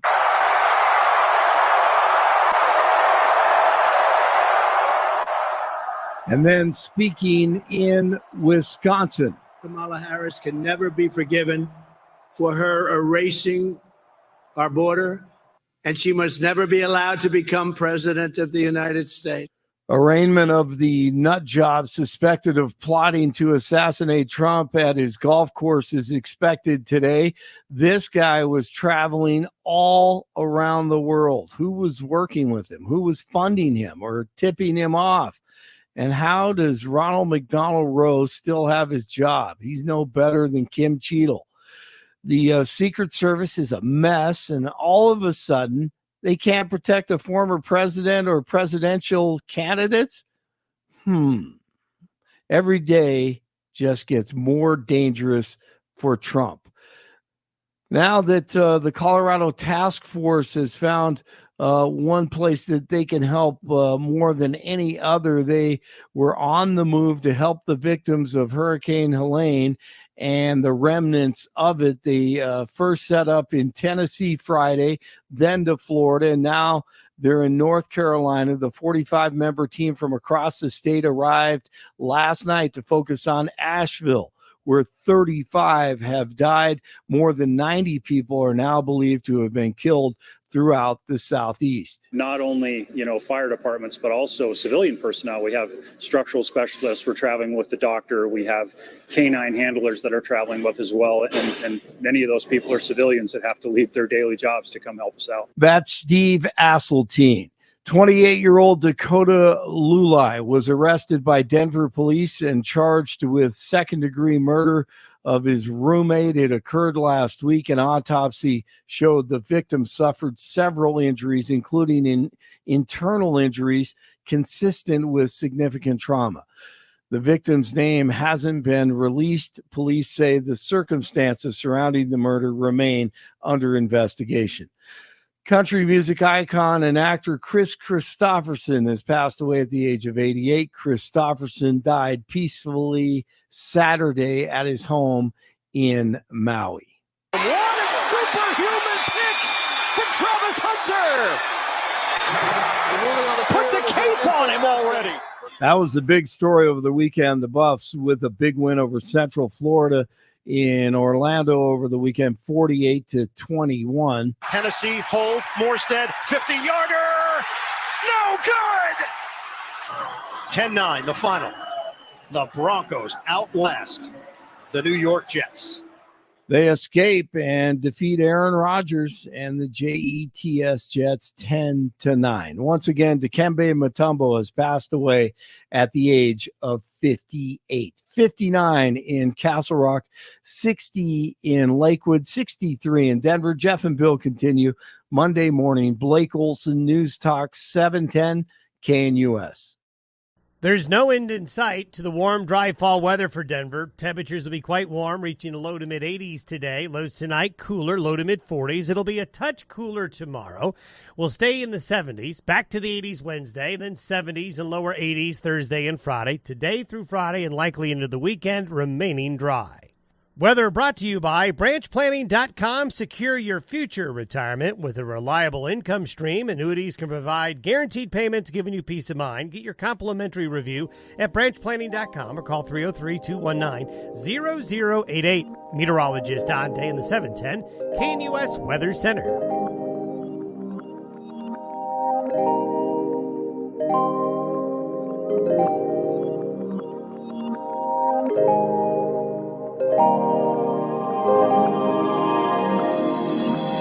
Welcome back to the Jeff and Bill Show. Big headline last week. Judge invalidates vote to remove Colorado GOP Chairman Dave Williams. The ruling all but guarantees that Williams will remain chairman through the November election. Remember, there's some opponents that tried to basically force Dave Williams out and made the argument, which always stood out as a little weird to me, that it wasn't 2/3 of the entire Central Committee that was necessary to get Dave Williams out, but 2/3 of the people we got in a room. That just seemed like a reach. All right. And then why couldn't Dave have just done it back? All right. Well, I got 2/3 of the people in my room and 2/3 of the people in your room and all that stuff. So it just didn't seem to make much sense. Joining us live on the show is Dave Williams, chairman of the Colorado Republican Party. Dave, thanks so much for joining us, and congratulations on your win in this dismissal. Give us your reaction. Congratulations. Yeah, you bet. Thanks for having me on. I appreciate the opportunity here. On the one hand, I'm grateful, right? I'm grateful that this controversy hopefully can be put to bed. On the other hand, I'm extremely disappointed because it did take up, about 2 months of our attention, and we've had to expend a significant 5 figures, maybe going into the even 6 figures when this is all said and done, to defend the party's position, all because a minority faction was very vocal and would not relent when they knew they never had the votes or the support. I mean, it's so obvious. To your point, it was so obvious, it kind of begs the question, why did they do this? If you compare those vote results to when I ran against Eric Adlin to actually secure the chairmanship back in March of 2023, Eric Adlin got more votes to become chairman than they did to remove me. I mean, it was so obvious, but for whatever reason, they couldn't accept the truth, and that's the majority will. Didn't want to have any change in leadership, and it's an unfortunate situation, and we're going to do our best to salvage what we can for the November election efforts. Now, Eli Bremer basically claimed that he was also, or was, the chairman of the Colorado Republican Party. You weren't, and then he ran out and started to try to open offices, and I had always asked him, well, do you have the keys to the Colorado Republican Party? He never did. And by the way, we've invited Eli on. I hope he'll join us and maybe share his side of what's next. Have you heard from Eli, by the way, Dave Williams? No. Right now, both sides' legal teams anyway have put a pause on some of the deadlines leading up to the trial. The trial is still scheduled, but right now I do know that both teams are kind of engaged in some negotiations on how to proceed forward, and that should unfold in the next couple of days. Our hope is that they would certainly not continue this craziness, and my desire is also to try and make the party whole again. We did expend a lot of resources here to prove a very obvious point, and these guys on their team have have certainly harmed our nominees and our efforts to help those nominees. I mean, are they wrapping down? Are you getting a sense that they're bringing down their work at this point? Or are they going to continue as sort of a ancillary side operation and maybe even partner with you? We don't know. We honestly don't know. I mean, it's hard to imagine where they're at least in terms of wanting to put this all behind us and unify, because they, their side has been going out there on social media and other local radio shows here in Colorado Springs talking about how the judge got the decision wrong and how they are justified in their previous efforts. And I just want to make sure that we get back to electing Republicans, but we can't do that with all these loose ends hanging out there. We got to tie those off. Yeah. And look, on their side, I said to this, okay, if you believe that Dave Williams isn't doing a good enough job, you have every right to challenge him. Do you think that you're maybe sabotaging your own challenge by doing this now, as opposed to January, or whenever the Central Committee means? I'm not in the leadership role of the Colorado Republican Party, but it seems like, from my perspective, their argument would have been a lot stronger at the end of all this if Republicans aren't successful than jumping in at this point to try to change things. But then their response was, well, we desperately need to change things. So, it seems like at this point, even if they wanted to challenge you after the fact, they've kind of weakened their position. Yeah, I think there's sort of a boomerang effect that's occurred here. I do too. And I think it hasn't been fully actualized or realized at this point. But what they did is going to have repercussions beyond, what we're currently facing. And I could speculate as to why they went this route, but my gut tells me that we're actually going to have some decent returns, and we're going to make some gains in the state. And they probably just didn't want any credit going towards the state party for any of that. So that's ultimately what I think happened here.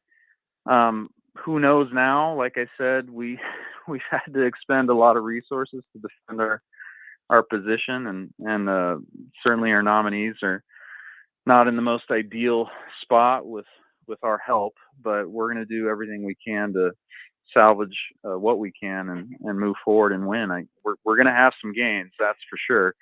Just a question of if they're going to help us on the other side and actually unify with us, and how much will we actually defeat Democrats. Talking with Dave Williams, he's the chairman of the Colorado Republican Party, and at this point, the only one. There was contested efforts there, but the judge coming down late last week and deciding that the effort launched by Eli Bremer and others didn't follow the bylaws properly, and Dave Williams remains the chairman of the Colorado Republican Party. All right, let's talk 36 days out. Chairman Williams, is Gabe Evans going to win? If he wins, it's going to be a squeaker. It really will. I mean, I think he made a really wise move by working with the Libertarians to get them off the ballot, and I think that shows how close it's going to be. I think we need to see a little bit more numbers coming out of there before I'm comfortable saying, yeah, we're going to take it. But it's all hands on deck. If we want to flip that seat, then we all got to pitch in and make sure he gets across the finish line. Yeah. What does he need to win? Oh boy. Well, I mean, everything is sort of the question. He needs more money. He needs more volunteers. We're going to try and do what we can from our end to funnel donors and volunteers his way, assuming they want to work with us. I know he was one of the people that wanted to work with Eli Bremer, but 36 days out, hopefully he changes his tune and realizes he needs all the help he can get. Let's talk about some of the other races. I think Jeff Crank's in a good position. Jeff Hurd is probably in a good position as well. Lauren Boebert's opponent has a lot of money, but I don't think the votes are ever going to be there in District 4. Actually, can I? Yeah, go ahead. Yeah, I want to jump in here for a second, Dave. And Dave Williams, chairman of the Colorado Republican Party, joining us. I want to jump in there about CD3. And the reason I want to ask Dave's opinion about how CD3 looks right now is because I ran across a media report. Oh, come on, brain. I can't remember where it was, but it definitely was from a left-leaning outlet. So I'm couching this, and I'm saying this left-leaning outlet was pushing a narrative that CD3 is much closer than we are being led to believe. This media outlet was almost giving the conclusion that Jeff Hurd is in serious trouble. I don't believe that, given everything I've seen. I want to get your reaction to that, Dave Williams, chairman of the Colorado GOP. Talk to us about what's going on inside of CD3. Is this liberal rag that I was reading it? Are they correct, or how much are they wrong? You know, if anyone could potentially flip that seat, I think Adam Frisch, to give the devil his due, so to speak, I think Adam Frisch would be one of the people who might be able to pull that off, especially given his 2022 performance. But from all the indicators that I'm seeing, Jeff Hurd is going to be the likely winner. So I think Jeff Hunt, your analysis is right. Crank, Boebert, and Hurd. Hurd being probably the least likely, but nonetheless, all of them likely to go on and win. Yeah, with Lauren Boebert, I don't see that. Trish has been invited on this show, has not come on this show. So I think it's an opportunity for her to elevate her own personal ID, but I don't think she's going to be a congresswoman at the end of the day on that one. John Fabricatore in a big battle with Jason Crow. And look, Jason's become this like celebrity Democrat. They put him on all these commissions. Even Republicans are putting him on the assassination review committee in the House of Representatives. And I just think he votes about as progressive as you can get. The Heritage Foundation has put him as even more progressive than the Squad and AOC, yet he comes across as this moderate. And John Fabricatore would be a great replacement for Jason Crow. Talk about that race a bit. Yeah, that's going to be one of the tougher ones. Jason, love him or hate him, it's just the district not only has changed a little bit, but was also redrawn in such a way to favor the Democrats. Mike Coffin, when he was there, he was really doing everything he could to not only win over the base, but also win over swing voters. It's just the makeup of that district has now changed, and it's going to be a little bit harder. I'd say, if you're asking me how to, handicap it, we'll do what we can to help John Fabricatore, but I'd say Gabe Evans certainly has a better chance of winning, his seat. But again, we don't know. If we all had crystal balls, we'd probably be doing something different and better off. Kamala Harris is a drag on their ticket, and the more time goes by, the more she gets exposed. So you never know. You really never know. Now, a few weeks ago, Donald Trump said that within a few weeks he was going to visit Springfield, Ohio and Aurora, Colorado, and I think he's now taken Springfield, Ohio off the table. Any insight on whether or not he's going to visit Colorado? I mean, that's what he said, and he usually follows through on what he says. We've contacted the campaign. We haven't been given any details. I imagine that it's going to happen. It's just in flux, especially with the recent travel plans that the president has put forward. I mean, look, they had the hurricane. He wants to go to Georgia. He wants to go to some of these other states that have been hit first, just because of the immediacy of it. But I suspect he will get here. We just don't have any details at this time. Yeah, my sense on the presidential level was that it was going to come down to Pennsylvania. I think that's where he put a lot of his energy. But some of the Mark Robertson stuff happening in North Carolina has now made North Carolina more competitive. And even if he wins Pennsylvania but loses North Carolina, Donald Trump's not the president. So now all of a sudden North Carolina gets a lot of focus. And you have the devastation in the hurricane there. So you have people in real need. I think you're going to see both sides spending a lot of time in North Carolina. Dave Williams, what's your message to Eli Bremer and those that launched this effort to try to unseat you? We're 36 days out. at the end of the day, this is about getting Republicans elected. That's all that matters on November 5th. What's your message to them to close out the next 36 days? Well, look, if there really is a problem that they want to address concerning my leadership or how the state party has functioned, okay, let's do that after November 5th. Let's have a knockdown, drag out fight after the fact. But we should be able to set aside things and all come together to defeat Democrats up and down the ballot and help make the party whole, so we can actually utilize the organization and get resources into the field, right? You made us spend, significant 5 figures, help fundraise that back into the party so that we can give it to our nominees or put it towards our nominees in their efforts. If they can't do that, then I really question their motivation in all of this. Dave Williams, the chairman of the Colorado Republican Party. If you want to learn more about the Colorado GOP, visit cologop.org, cologop.org. I kind of feel very similar to this that I do on the Amendment 80 debate that's happening within the homeschool community, where I'm like, it's on the ballot. We're 36 days out. We're literally on the football field. And people are like, well, let's go debate whether or not this is the right quarterback. I'm like, that happens after the game.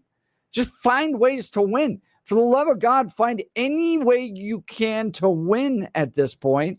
And then we can spend all of the next 11 months debating who's best to lead this or that. But I want more Republicans. This is my own personal. This is no show, no company endorsement. This is my own. I want more Republicans in leadership because it's going to make this state better. And going back to what I earlier said, and what Dave rightfully said, there's kind of a boomerang effect. They may have hurt themselves in their ability to try to challenge Dave after the fact by doing all this prior. But I'm willing to give them the chance to come on. Eli Bremer has been invited onto this show.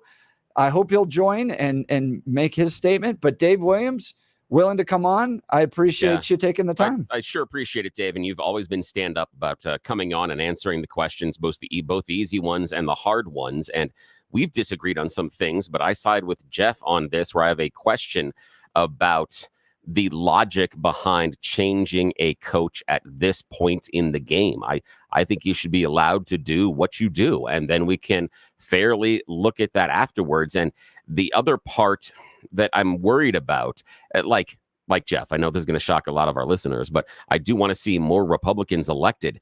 And what I feel this type of civil war does is it reinforces the narrative on some unaffiliateds and especially Democrats that the Republicans are such a mess they can't be troubled to govern, that you can't trust them and put them into power because they can't figure it out themselves. And so it creates this impression of party chaos and an inability to come together and to get things done and to move forward. And I think that's completely and totally unfair, but people that had questions about the Republican Party and its effectiveness in Colorado, I think this type of civil war lets them come to an unwarranted conclusion and just does confirmation bias. Says, I knew those Republicans were crazy. I knew they couldn't be trusted with anything because look what they're doing now. I think that's where it hurts the party and the persuasiveness of some of our really strong candidates that we've got coming up this fall. And thanks for the time, man. We appreciate it. Yeah, of course. Thanks for having me. And I couldn't have said it better, guys. I agree with you guys, and hopefully we can all get past this. Dave, thanks so much. Thank you Dave so much, Williams, again, chairman of the Colorado Republican Party. Love the fact that he comes on and talks to us. I appreciate that more than anything else, because there's so many, as you point out, that have D's behind their names that won't step up. There's so many that won't. And I know I'm the difficulty in this entire conversation all the time, but that's what the show is going to be. And we appreciate, and Dave, and there's no reason for me to go after Dave or argue with him on anything there. He won. It was adjudicated that he is the leader based on the bylaws, and that is completely and totally fair. And so now he's the coach. You get behind him, and the coach is going that direction. That's what you do. Eli could do this too. Yeah. And he may. Yeah. And I'll ask Eli if he'll come on the show. All right. Build a alternative operation like he was. Eli Bremer was building an alternative operation to the Colorado Republican Party because they so desperately want to get Gabe Evans across the finish line, and Jeff Crank and Hurd and Boebert and Fabricatori. And and the other races as well. And so I appreciate that they did that.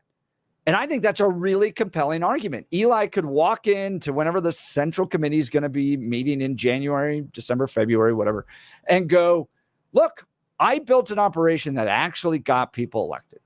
Yeah. I had to build it because Dave Williams was not doing the right stuff. He was incompetent. I don't believe he's the right chairman. Look at what I built. Ergo, make me your new chairman, and we'll spread this across and really win.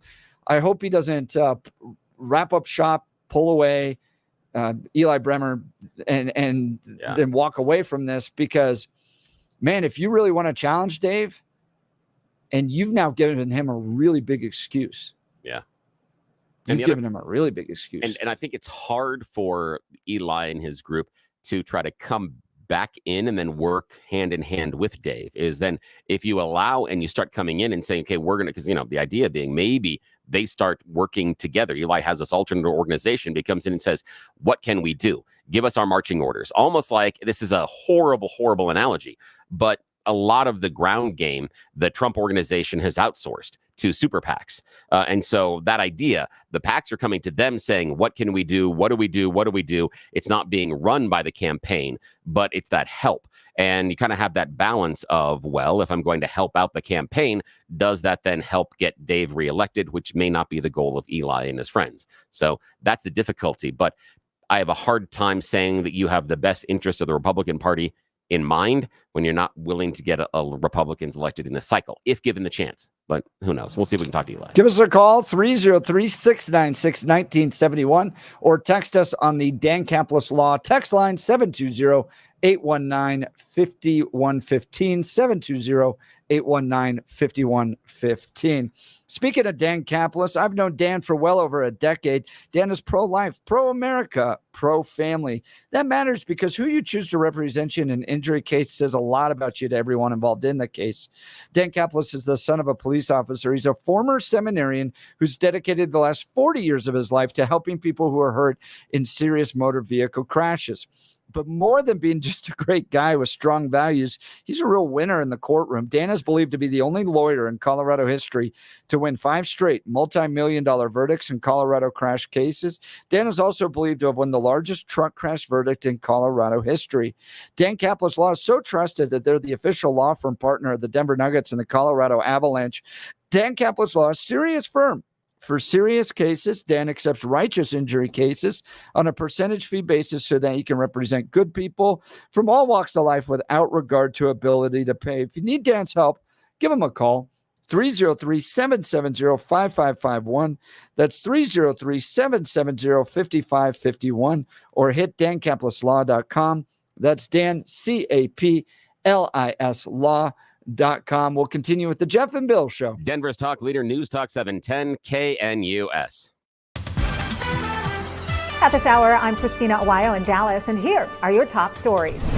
The Arizona Supreme Court has ruled that almost 98,000 potential non-citizens are allowed to vote in state and local races. The ruling came after officials uncovered a database error that for 2 decades mistakenly gave the voters access to the full ballot. The report also said those people were already able to vote in federal races regardless of the court's decision because you don't have to prove you're a citizen in federal elections. You simply have to check the box saying that you are a citizen. The lawsuit was filed after the Maricopa County Recorder's Office discovered the 20-year-old coding error for voters who got their licenses before 1996, when Arizona started accepting driver's licenses as proof of citizenship, but didn't renew it or move until after 2004, when the state started requiring proof of citizenship to vote. On This Week on the Hill, Speaker of the House Mike Johnson dishing out the details of the bipartisan task force investigation into the attempted assassination of President Donald Trump in Butler, Pennsylvania. One of the things that came out of that, one of the top line sort of headlines out of the hearing that everyone has seen now the last 48 hours,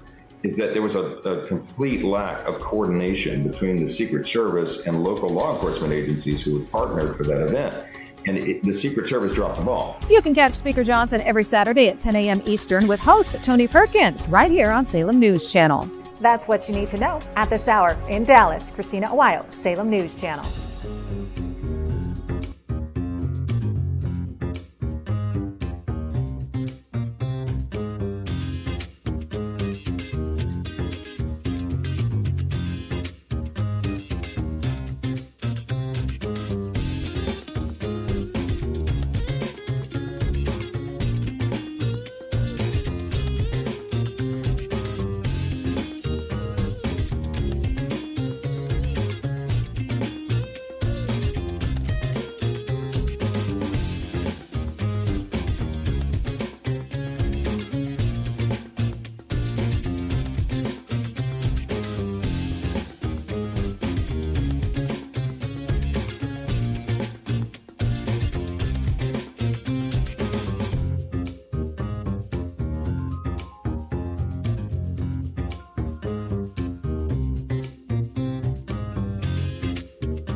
Welcome back to the Jeff and Bill Show. Dave Williams, chairman of the Colorado Republican Party, joining us to discuss the victory they had over essentially a challenge to his leadership. There was a ruling late last week invalidating the votes and all but guarantees that Williams will remain chairman through November election. Eli Bremer and others have made claims that they replaced Dave Williams. They hosted a meeting. 60% of those that attended, so 2/3 of those that attended the meeting to replace Dave Williams, voted to replace him. Ergo, I'm the new chairman. But in reality, the bylaws were 60% of the roughly 400 members of the GOP Central Committee. Yeah, it's of the entire committee, and that was what the argument was about. Is it just 2/3 of those that are assembled, or is it 2/3 of the entire leadership? And it is 2/3 of the entire leadership is what the court came down. And that seems reasonable because we had asked that question early on. And I think it was you, Jeff, that asked it first about, wait, does that mean that if I get 5 people together and 2/3 of them say yes, that then we can change all these rules? That doesn't seem logical, that it would just be those that are assembled in order to make that change. We also found out, and this is new to me, that you don't know the Highlander movies. No, shock. No, never watched those. Shock. Oh, well, again, you're not an 80s kid, so you wouldn't get through that. You wouldn't get through the David Carradine. Yeah, I know, but you wouldn't get through the David Carradine and the chopping people's heads off for an entire movie. So, yes. I mean, at this point, speaking of chopping heads off, what do you do with the Colorado Republican Party? We're just going to continue to spin into anger and frustration and one-sidedness. I'll get plenty of text messages from people that you were not harsh enough on Dave Williams. What about his spending issues? What about all that? Look, I don't know. I don't know. Here's a question I've got. I just want I want somebody to win. And if whoever is going to get the Republican Party winning should be the chairperson of the Colorado Republican Party. Now, if people are going to push back on you, my friend, and say that you weren't harsh enough on Dave, point him to me and say that was my fault. That's Bill's job. That's Bill's job on the show. That's what he should have done. And push it. And the other part is the question I have for the people that are still caught up in this type of a civil war is I need someone to explain to me how this gets more Republicans elected. Yes. And I understand the argument of, no, if we had a change in leadership, it gives us a better chance. Okay, but we don't have a change in leadership. And sometimes you may think the person that is the head coach is awful at the job. It doesn't mean you stop performing as a player. Yeah, that's not exactly okay. Right. And that's part of it. That's what I hear. I hear a lot of this of, I don't like the coach, and so I'm not going to perform. To me, you're being a whiner baby like what I see in some of the NBA teams and some of the other professional leagues where I don't like my coach, I'm not going to perform for him. I could bring up a laundry list of English Premier League teams over the last 8 years that have done exactly that because they didn't like the coach. Guess what? Those teams didn't win. So if you're really, really worried about winning, understand you may disagree with the coach. That doesn't mean you stop playing. Yeah, and there's people that are concerned about fraud issues taking place within the Colorado Republican Party. They need to get more details, and they need to make a clear argument to the leadership. I'm not a member of the leadership of the Colorado Republican Party, but I believe if there's compelling evidence of fraud, mismanagement, more than 2/3 of the Colorado Republican Central Committee would remove Dave Williams. Yeah. And I don't think the arguments have necessarily reached the point to where they can prove that. And so now we're fighting 36 days out from an election. Are there things I'm concerned about with Dave Williams' leadership? 100%. I don't know where the voter registration drives were. I'm concerned about the fundraising, but you also have avenues to help Republicans win that don't require owning the chairmanship of the Colorado Republican Party. You have PACs, you have super PACs, you have independent organizations that can get involved in campaigns. And you can even get involved in the individual campaigns in themselves. Your neighborhood that are important to you. Right. Who is your representation? Who are the people that have those R's by their name that your neighbors are going to be voting on? Contact those candidates directly. Get involved with that campaign. You can disagree with the direction that the GOP party is headed. You can disagree with Dave Williams. But again, it doesn't mean you're going to stop playing because that's only going to help the other team. So if you disagree with the leadership, if you don't think they're doing it right, okay, but try to find another way to contribute. Especially if you're pro-life, man, on that Amendment 79 stuff. That's a good point. Let's go to Jay Sterling. You're on the Jeff and Bill Show, News Talk 710 KNUS. Good morning, Jay. Morning. Good morning to you wise folks. Uh-oh, where are they? That's on the show here. It's not me. I like Dave Williams, listening to him this morning, and I'm a single guy now, no kids, they're all grown up. So how can I contribute, like to travel or to help out, to put flyers out, to talk to people, to whatever? Because we all know if something doesn't happen in this election, our country, not just our state, our country is almost at jeopardy. Yeah. Now, I got a couple of things now. I don't know who's in your area. I don't know how red or blue your area is. If there's anything you can do in your direct community, that is the best, because you'll be talking to your friends, your neighbors, the people that you see at the store, the people you see at the restaurants, those people. So that's where you're going to be most effective. Again, if you think anybody, if you're not in a heavily basically Republican district. If you're not in a red district, then you probably have more work to do. I would say, see, the thing is, Jay, I love your voice, and I love the fact that you're a farmer. And if this was 10 to 15 years ago, I would suggest you do a phone bank, because you have the ability to talk as a Colorado farmer to other Colorado voters. But given the cell phone world, phone banks, in my opinion, are somewhat ineffective, and it's difficult to do the door knocking as well. Jeff may have another idea. Yeah, go down to Gabe Evans' campaign, just ask them. I mean, at this point, I think Gabe is the most important, and Fabricatory too. And there's plenty of other good candidates out there, but Gabe's the one that gets a big win, and he deserves to be a congressman. I don't understand how it all works as far as the campaigning thing goes. I've never been involved in something of that nature. Well, best thing you can do is just call the campaign. Yeah, go to electgabeevans.com. You're actually like a gold mine to a campaign, Jay. When you walk in a door and you're like, "What can I do to help?" You're like, "Oh my gosh, thank you." Think about this, Jay. This is what the idea is. You've had kids, and think of those rare times, and Jeff knows this too, being a father, those rare moments in your life where your child has walked into the room, looked at you with love in your eyes, and says, "Father, what can I do to help?" That's a gift, and that's what you're giving the campaign as well. Contact them either through email. Yeah, like, Dad, while you're working, what do you want me to do today? Exactly. Or when I get off of school, what would you like me to do? Because you work in 12, 14 hours. Is there anything I can do? And think about what that meant to you.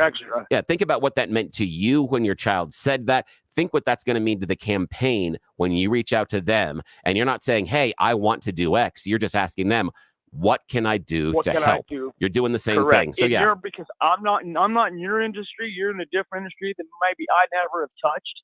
So therefore, let me know what we could do to help provide, make your guys' life easier and better and more prosperous. Dave, that's great. Really appreciate the call. Thanks so much. Hey, you don't have to keep living with that joint pain. Real lasting relief is possible with help from QC Kinetics. People here are getting their lives back, getting their mobility back thanks to QC Kinetics. QC Kinetics is the nation's leader in cellular therapies that can revitalize your joints. I'm talking about advanced regenerative medicine, using your own body's healing properties, highly concentrated and carefully placed in your achy joints, back pain, shoulder pain, knee pain. These are cutting-edge treatments that require no surgery, no drugs, and no downtime. It's a quick in-office procedure that can get you moving again. These protocols have been developed by medical professionals and under the leadership of Dr. Mitchell Scheinkup, a former orthopedic surgeon and a pioneer in clinical regenerative medicine. Listen, is arthritic joint pain keeping you from doing the things you love?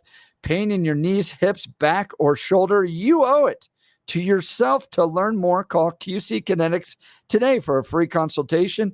303-900-8986. 303-900-8986 with locations in Aurora, Superior, Highlands Ranch, and Colorado Springs. We'll continue with the Jeff and Bill Show. Denver's talk leader, News Talk 710 KNUS. What if this sound actually made you smile, giving you a chance to win gas and groceries for a year. It's the $13,000 gas and grocery giveaway. The grand prize winner gets $10,000 in gas and grocery gift cards. 2 first prize winners get $1,000 in gift cards. And 2 second prize winners get $500 in gift cards. Presented by Branch Planning. Secure your future retirement with a reliable income stream. Get your complimentary review at branchplanning.com or call 303-219-0088. The $13,000 gas and groceries giveaway. Enter today at 710knus.com. What if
been a great show. If you missed any of it, go to 710 710knus.com to download the podcast there. We discussed everything from Heidi Ganahl's press conference, which she's going to be joining us tomorrow to give us some more details on that. And again, I will correct the record on that. They have found wireless devices inside the voting machines. There's no evidence that they're directly tied to the internet or have downloaded or been hacked anyways by the internet.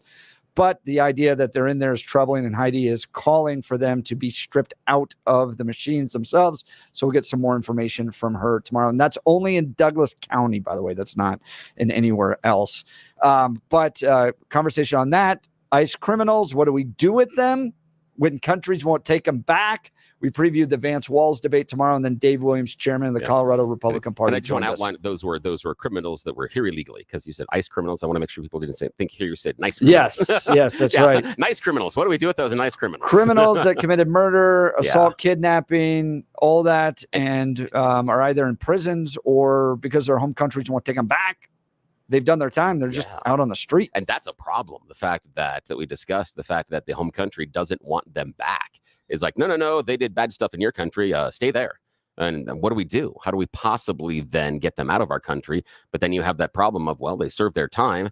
Does that mean they paid their debt to society? And I think the British has a great idea. Just find a big island and drop them off. All right. For many of us, it's happening. Your hair's thinning, your crown's disappearing. Maybe hair loss has you feeling your identity is lost altogether. Well, I've got good news for you. It's an incredible yet simple one-day treatment that starts growing your own natural hair the very next day.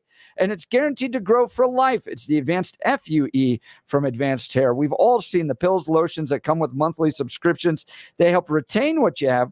But what if what you want is your own natural hair permanently in specific areas? From Advanced Hair's state-of-the-art facilities to world-class Dr. Tanya Paul's, it's not maybe will your hair regrow.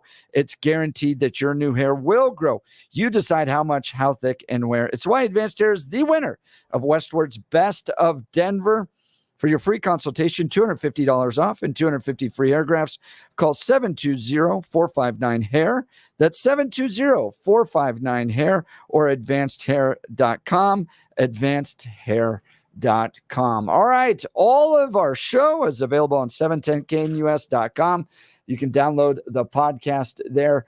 We've also got a big, great preview of the debate happening tomorrow. So the Tim Walz Vance debate is happening tomorrow, but prior to it, in the run-up, you can hear Larry Elder, Dennis Prager, and a lot of other great Salem hosts give you a preview of really what's at stake in this debate. You don't want to miss that. That starts, I believe, at 5 o'clock, and then the debate's at 7 o'clock tomorrow night. Stick with Salem through all of the preview, the actual simulcast of the debate, and then they'll provide analysis as well. Salem is where you want to be for the best analysis of the vice presidential debate. It's been great being with you today. You've been listening to The Jeff and Bill Show. This is Denver's Talk Leader, News Talk 710 KNUS. Enjoy your Monday.